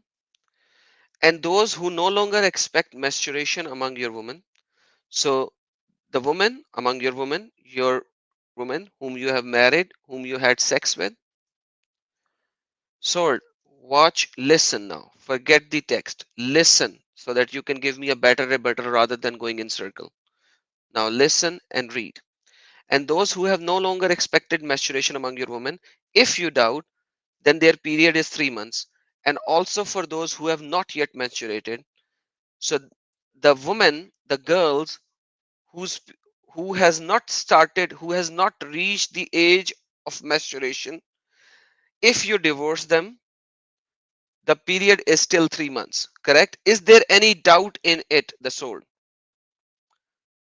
Answer me. And those who no longer expect menstruation among your women, if you doubt, their period is 3 months. And also for those who have not yet menstruated, their periods, both for both of them, the period of age, the period of waiting after the talaq, after the divorce, is 3 months. The idda is 3 months. Is that correct?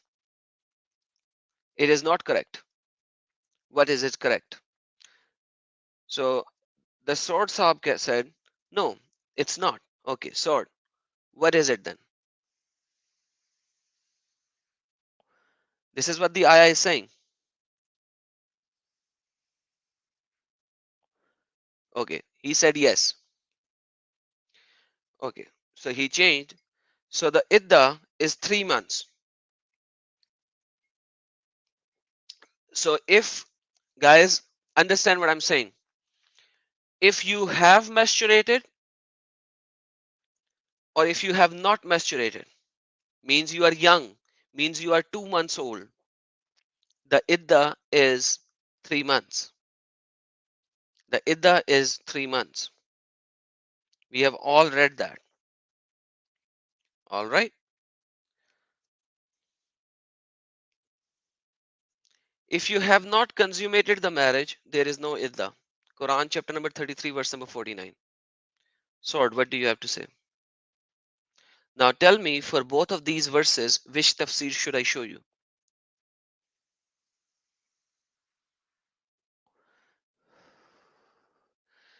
And who have believed when you marry believing women and then divorce them before you have touched them, i.e., consummated the marriage, then there is not for you any waiting period to concern them. And he previously said that marriage does not mean you have consummated the marriage, but idda is only necessary, idda only applies if you consume the marriage. If you do not consume the marriage, the idda is not applied on you. So when Quran says that you, when you divorce the girls who have not yet reached the age of puberty, their idda is 3 months. You are actually divorcing the woman who have not even reached the age of puberty, and you actually had sex with them. You consumed the marriage. You actually had sex with them. So, Sword, why do you say something which you don't even know about? My question again is the same. Why do you follow a pedophile prophet who allowed pedophilia?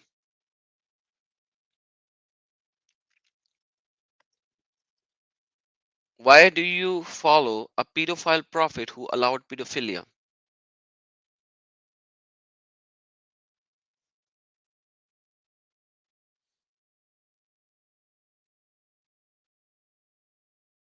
I'm not even going into hadiths right now. I'm not even going into tafsirs right now. And I can go to any tafsir. Tibri, Qurtubi, Jalalain, Ibn Abbas. I can go to any of them. Why would you not learn and leave this filthy cult of Muhammad?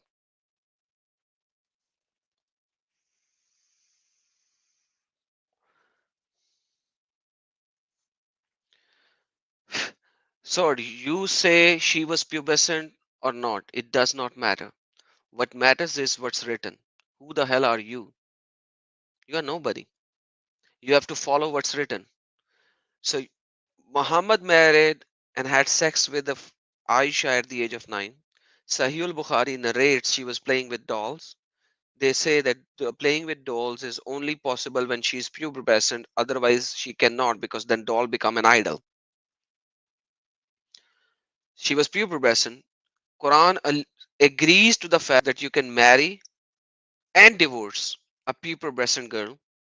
So you can have sex with 5 years old, have sex with, divorce her after 2 months, and she will be married to another person after 3 months. So she will have a gap of 3 months before she will be given to another guy who will defile her, and then another guy after 3 months, then another guy after 3 months. Every time you will have to give her 3 months. Why would you follow this pedophile prophet? Okay, now look how much locks they have on their brain. Show me the hadith which says that the dolls of Aisha does not have their heads on them. That the dolls of Aisha does not have their faces on them. So what is written, he is not going to accept. What is not written, he is going to add into it. I know you are feeling shame. I know you are feeling bad, but I would like you to feel bad and get out of this filthy cult of Muhammad. Because that's nothing more than filth. It's nothing more than filth. Your own scholars, even your Western scholars, They cannot defend this. They have to say it. They have to say it. And I've shown you Mimi Hijab, the broom-faced idiot, is saying that. Your Arab scholars are saying that.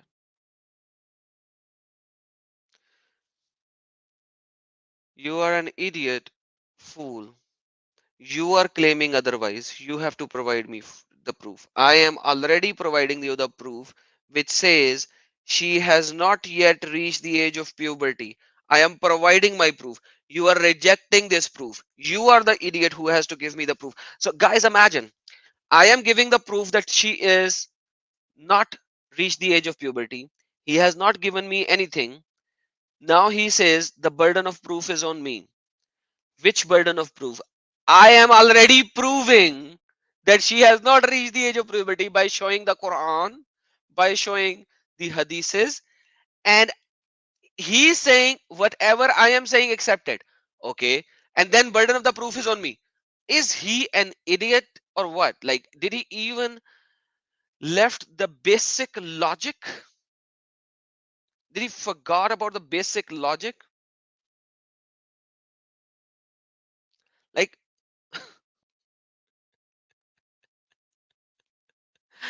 man, this is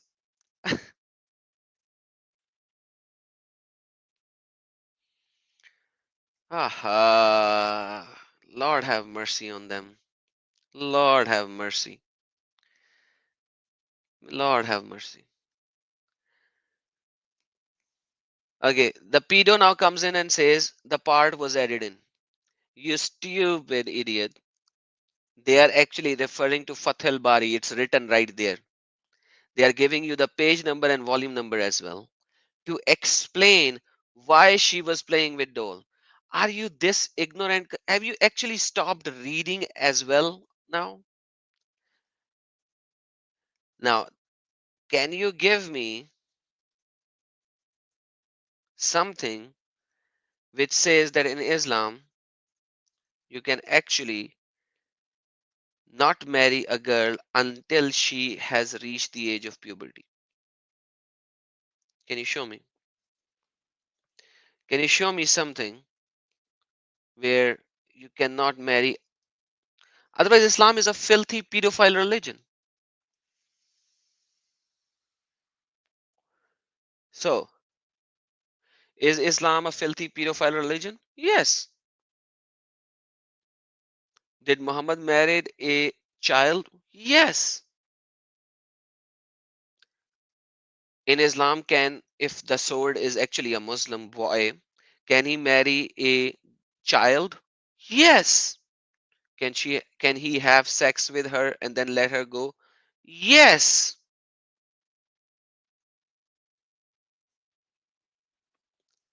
Why does the sword not want to come up live? Because he knows he has no references.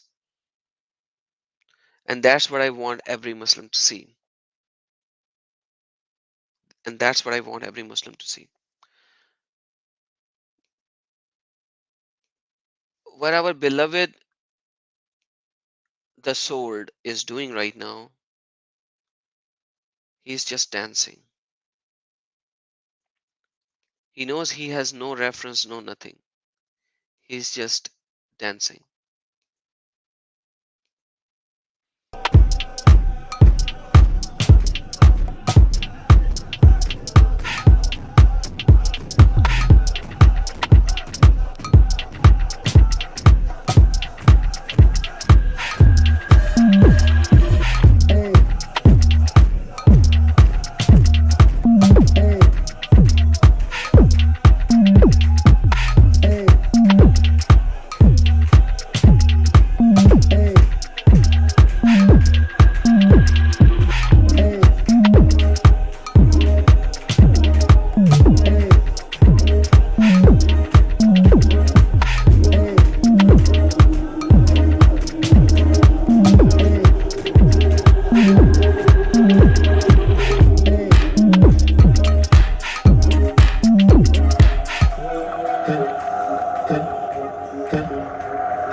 Okay, Sword, tell me what is good in Islam. Why do you still follow it? Why do you still follow Islam? What's so good in it?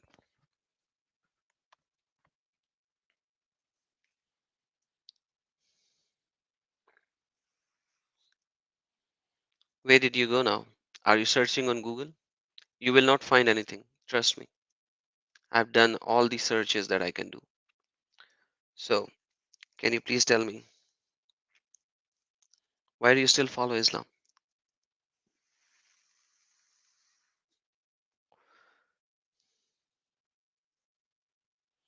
Come on, give me something. Give me something why you still follow Islam. Let's see if you have something. If you can convince somebody. I have 104 people right now watching. Tell me if you can convince them that there is some good in Islam. What is good in Islam? What can you give me to convince these 104 people to know that there is some good in Islam? Islam asks for jihad, for killing. Islam kills the ex Muslims. Islam kills anybody who wants to accept any other religion. Islam kills, they abuse because they cannot kill, and I've shown. Okay, the source says the prophecies of prophet. So the Islam is good because of the prophecies of prophet. Okay, prophecies of prophet, that's the thing that Islam is good about. Imagine I asked what is good in Islam. I asked what is good in Islam, and he says the prophecies of prophet. So the prophecies of prophet are in Quran, because according to you Bible is corrupted anyways. So if Bible is corrupted, then how can you get prophecies from a corrupted book? And if you're getting from some prophecies from the corrupted book, then how does Islam is right? Because then Islam is corrupted anyways, because you're getting something from a corrupted book. Now, secondly, it has nothing to do with what I asked. I asked, what is good in Islam? Why do you still follow Islam? I think the sword is a she, not a he. So I have very good doubts that it is a she, not a he, because that's why she is not coming up live. It's a female. So why are you not able to give me something good about Islam? What's good about it?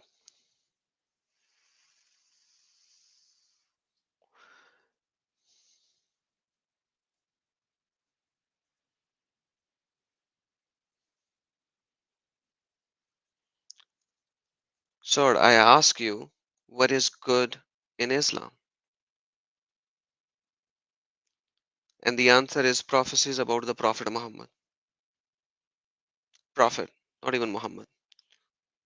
So in Bible, there is a prophecy that there will be a prophet who will come, who will be a pedophile, who will have 11 wives, at least 4 slave girls whom he will have sex with. He will bear child with a slave girl, Maria al-Qibtiya. Ibrahim, whose son Ibrahim will be killed, and this prophet will wage war on others, and he will get 20% of the booty from the war, including females. He will give the slave girls to his followers who will rape them. Uh, which book is this? I think this is the special book of Muhammad, which we do not have it. Yeah, this is a special book which literally none of the Christians or the Jews have it. So I don't know. That's book that only he has it, brothers, like brothers and sisters.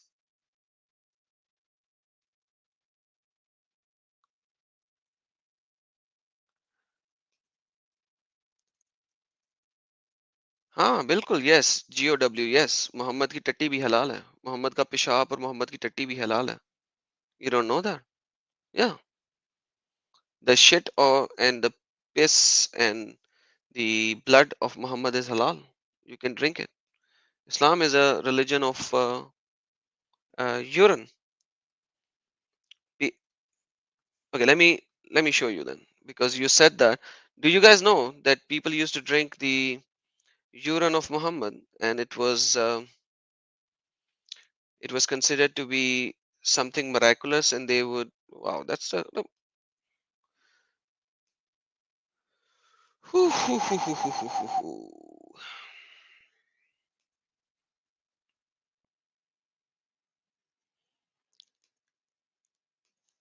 Man, Lord have mercy on them.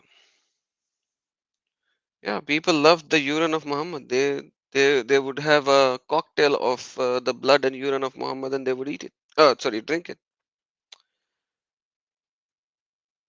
Da, da, da, da, da, da, da, da, da, da, da.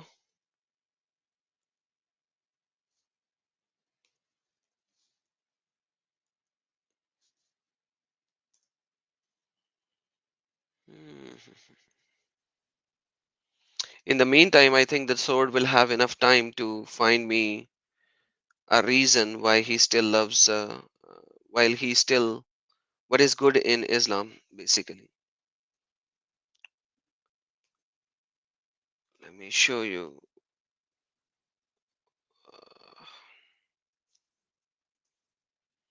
So guys, this is Khadam Rizvi.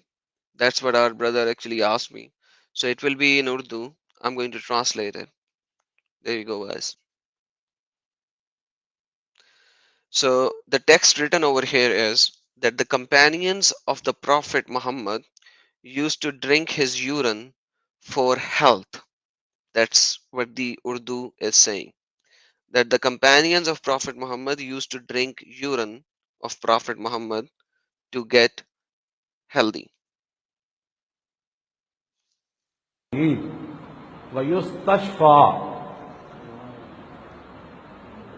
बिहिम ऐ मैं पहली बार जुमला पढ़ा हाँ So Khadam Rizvi is saying that when I first read this sentence, that they get healthy. They get healthy.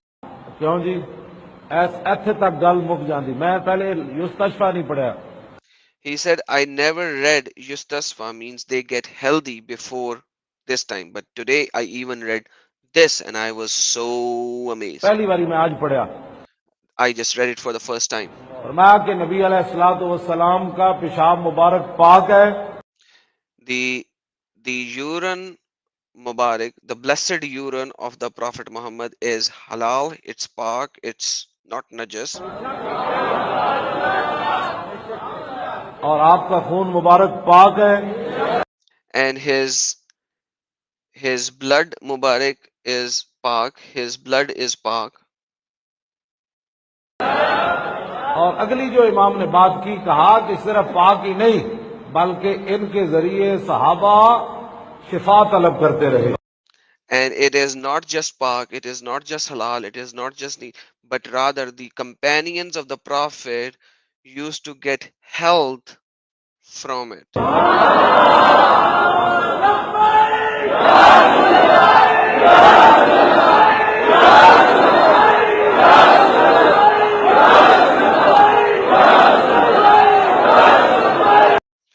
This is just the chanting.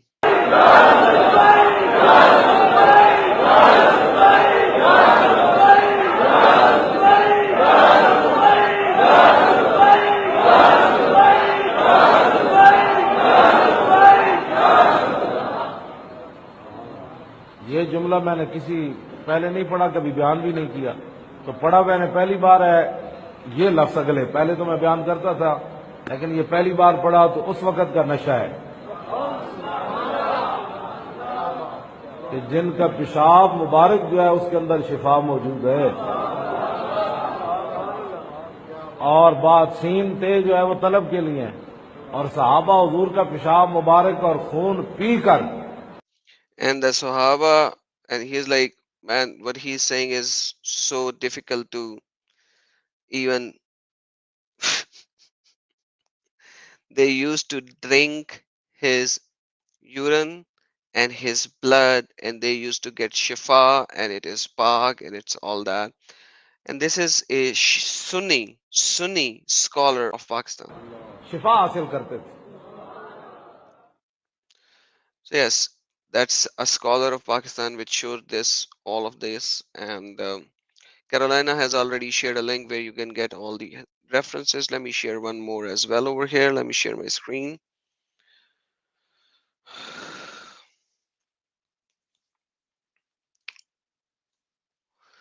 There was also a time when Malik ibn Sanin drank his blood on the day of Uhud and licked it up. The Prophet allowed him to do that and said the fire will not touch him.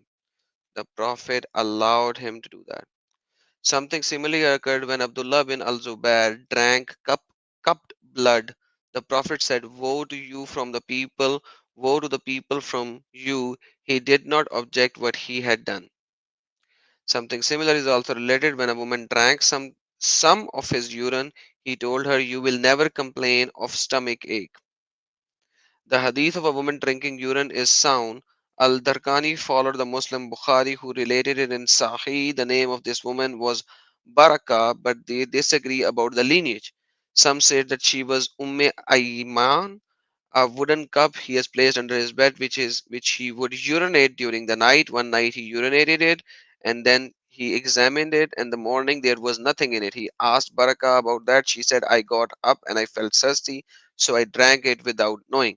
The hadith is related to Abu Juraira and other, and this is in even in sunnah.com as well. You can go and read it. Now, this is the blood, drinking of the blood and drinking of the urine of Muhammad. This is Muslim scholar Qaid al Alias al Musa al Yushbani.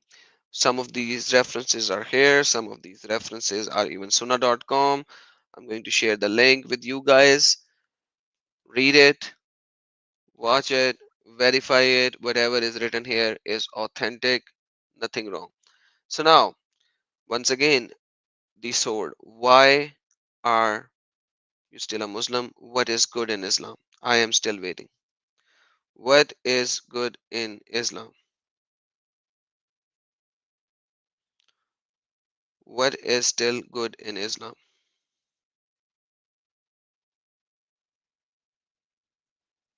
Come on.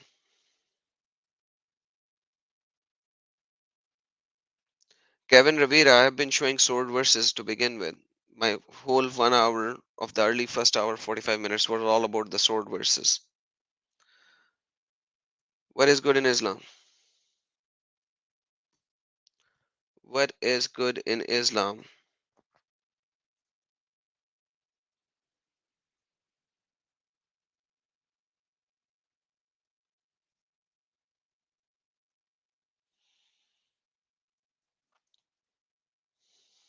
So we can see whatever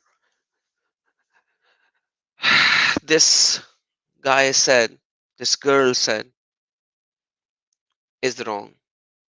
This girl has literally nothing.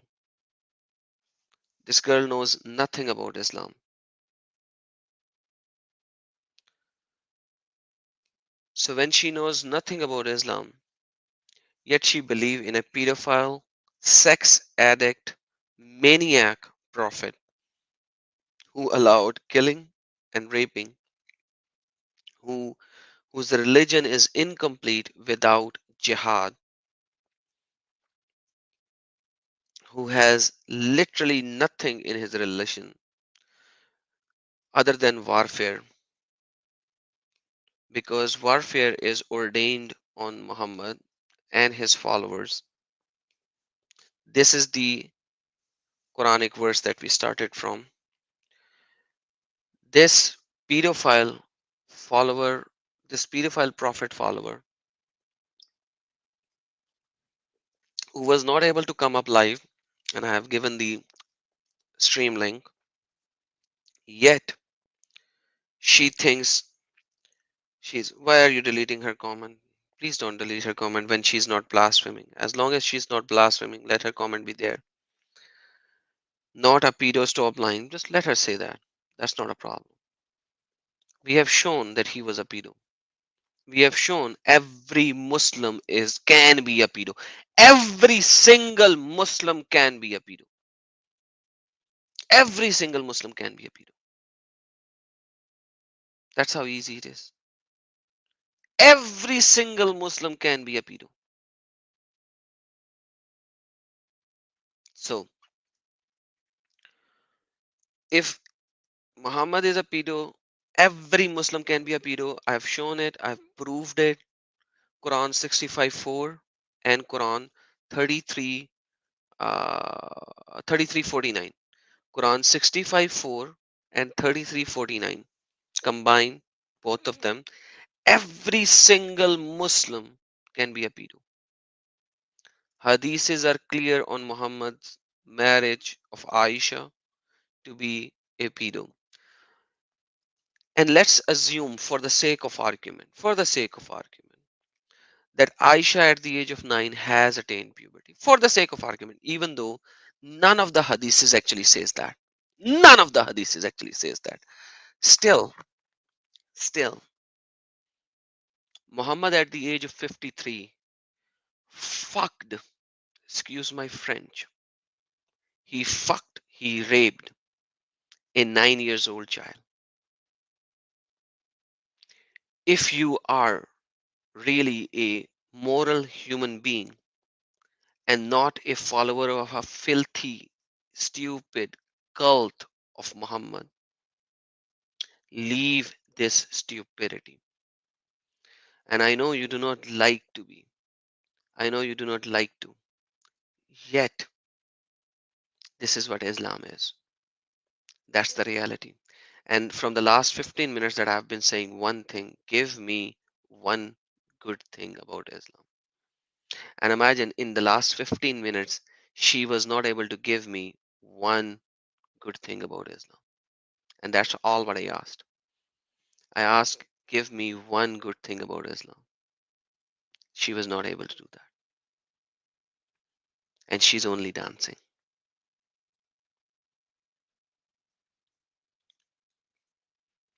And all the people in my live chat who's watching, who have daughters or cousins or cousins' daughters, daughters of the cousins who are 9 years of age. Now look at a 9 years old age child and then look at a guy who's 53. Imagine the guy who can be almost a grandfather or at least a father, or even a grandfather. Imagine that kind of a guy is raping.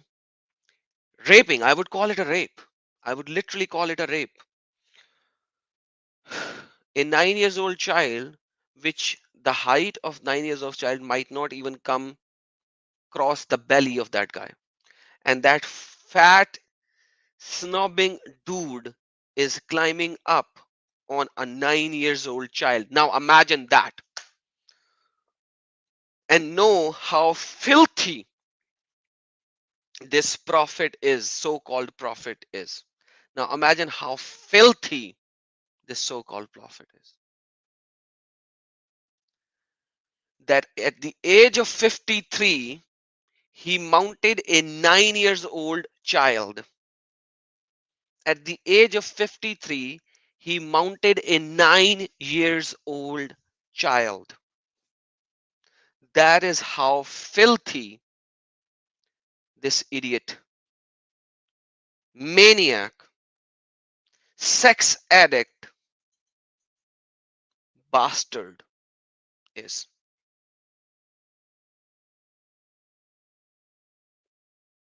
And yes, Ajay Kumar, Ajay Kajur, you should feel sorry for her. You still feel sorry for her.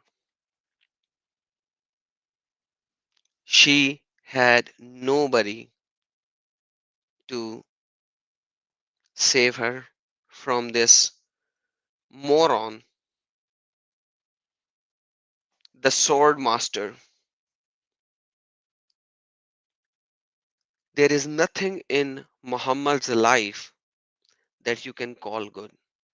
Literally nothing. He married the wife of his adopted son and removed adoption once and for all. That's how crazy it is.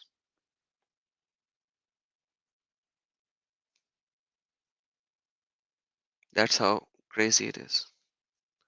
And you Muhammadans are calling him a prophet.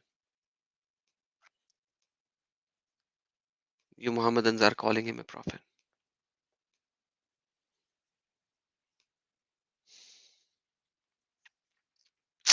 May the Lord have mercy on you. And may you see how idiotic it is. How idiotic it is to follow this stupid, idiotic cult. And the sword, no matter what you say, you have not given any proof. I have engaged with you for over an hour. Literally, I do not engage with people like you for that long, but I just thought maybe you would learn and understand, but you do not want to. And when you give me the hadiths, which I have already shown and showed your lies, and you're still showing, copy pasting your own edited hadith, which is not even there, and I've shown all of these that you sent. It shows how demonic you are, how filthy you are, that you are looking at these things, yet you are regurgitating what is not written there. That's how demonic you are, because you follow this filthy idiot. And when you read the Bible and when you read the accounts of Jesus, you cannot show anything wrong in him. You cannot show anything wrong in him. You know why? You know why? Because he is the truth and the light and the life.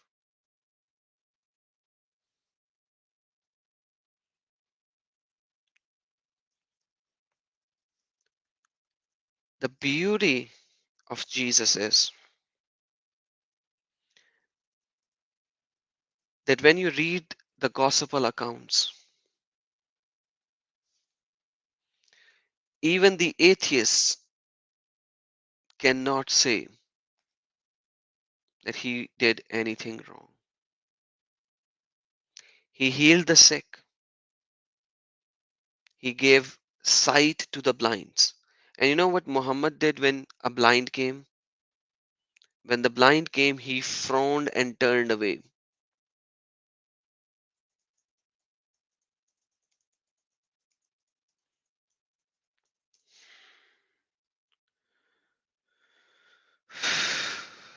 He frowned and turned away. This is what Muhammad did.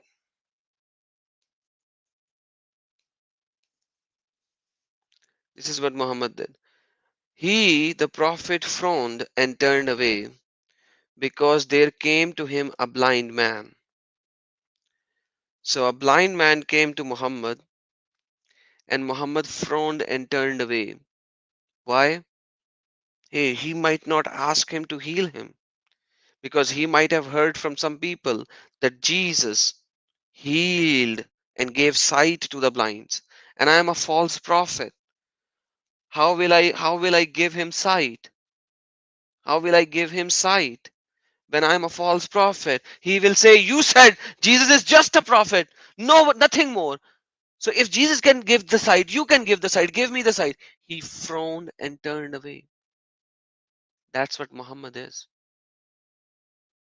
And when it comes to women, he said, any woman who would like to give me her nafs can give me her nafs.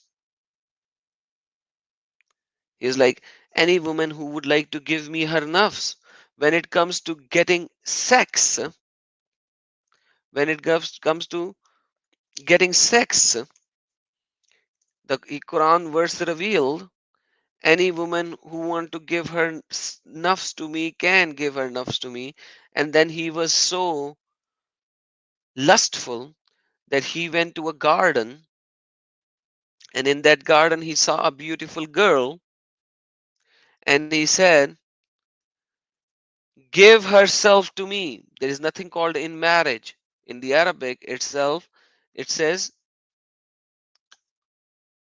Habi nafsikalihi. Give yourself to me. That's what Quran says as well. Quran chapter number 33. I forgot the verse right now. Any woman who wants to give herself to the Prophet can do that. And then the girl said, I am a Malika. I am a princess. How can a princess give her nafs to an ordinary man? And she is like, eh, chapir, chapat. You stupid, foolish Muhammad. How can a princess give herself to you? That was the time when Muhammad didn't have enough power. Otherwise, he would have just simply taken her. Sex addict maniac. Don't you think if Jesus, who was healing the blinds, raising the dead, could have had so many women, any woman that he would have put hand on, she would have given herself to Jesus because of nothing, because like he was healing them, he was raising the dead, he was doing miracles after miracles. You will not find this filth, not even close to it. I do not want to compare, but at the end of the day, we have some filth followers over here.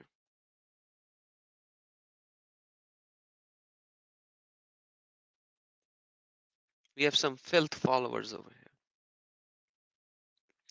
That's the difference between Jesus and this idiot, filthy Muhammad.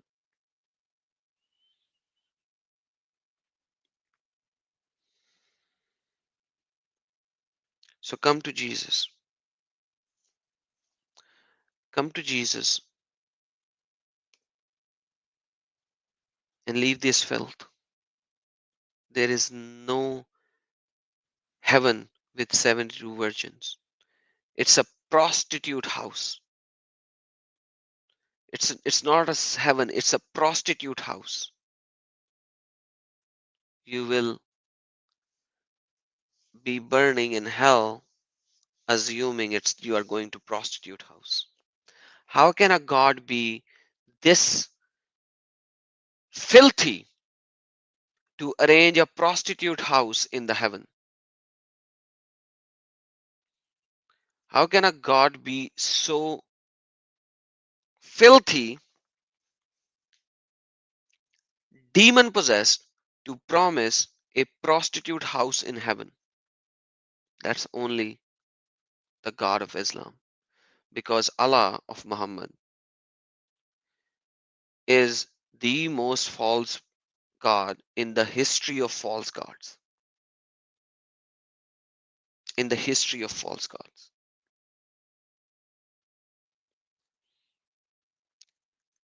And sword, once again, you want to go to Bible? Come up live and we will read whatever verses you would like me to read together. And if you do not want to come up live, then enjoy. Then enjoy in the live chat because you have nothing. You go to the Muslim channels and their websites and pick up out of context verses, and I have read all of them. So whenever you will have the courage, you will find your Kapure to come up live, then come up. In the meantime, today you have been destroyed for over 90 minutes that you know nothing about Islam, and your prophet was a filthy pedophile maniac. And I've been very patient with you. So God bless everyone. We have seen the difference between Muhammad and his followers, and we have seen, hey, disaster, how are you? Shalom, peace of Christ. You are very late. Now I'm ending. If you have something to say and you want to come up live, that's fine. But you should actually watch my last live stream in my Urdu channel. And you should put comments in that Hakim's channel. I am calling him out, and I'm going to make short videos for that Hakim as well. That demonic, demon possessed Hakim who doesn't know jack about Islam, but he wants reference of everything. I will give him reference of everything. All right, guys, God bless you all. Have a blessed day, evening, or night wherever you are. Remember, Jesus is Lord. Muhammad is nothing more than a devil, and that's what devils does. And he did exactly and proved Bible to be true by doing all the devilish things that a devil could do. He was a liar, a pedophile, a maniac, a guy who lived by sword, rather died by poison. And the Jew lady who gave him poison, God actually made it authentic that the Jew lady said, if you are a prophet, you will not die of this poison. But if you are not, you will die of this poison. So God proved it that he was not a prophet. And the God of the Jews was far better than the God of Muhammad. That's how it is. And before I go, what should I say? What do I say, guys? Yeshua Akbarul Azim. Take care, guys. God bless you.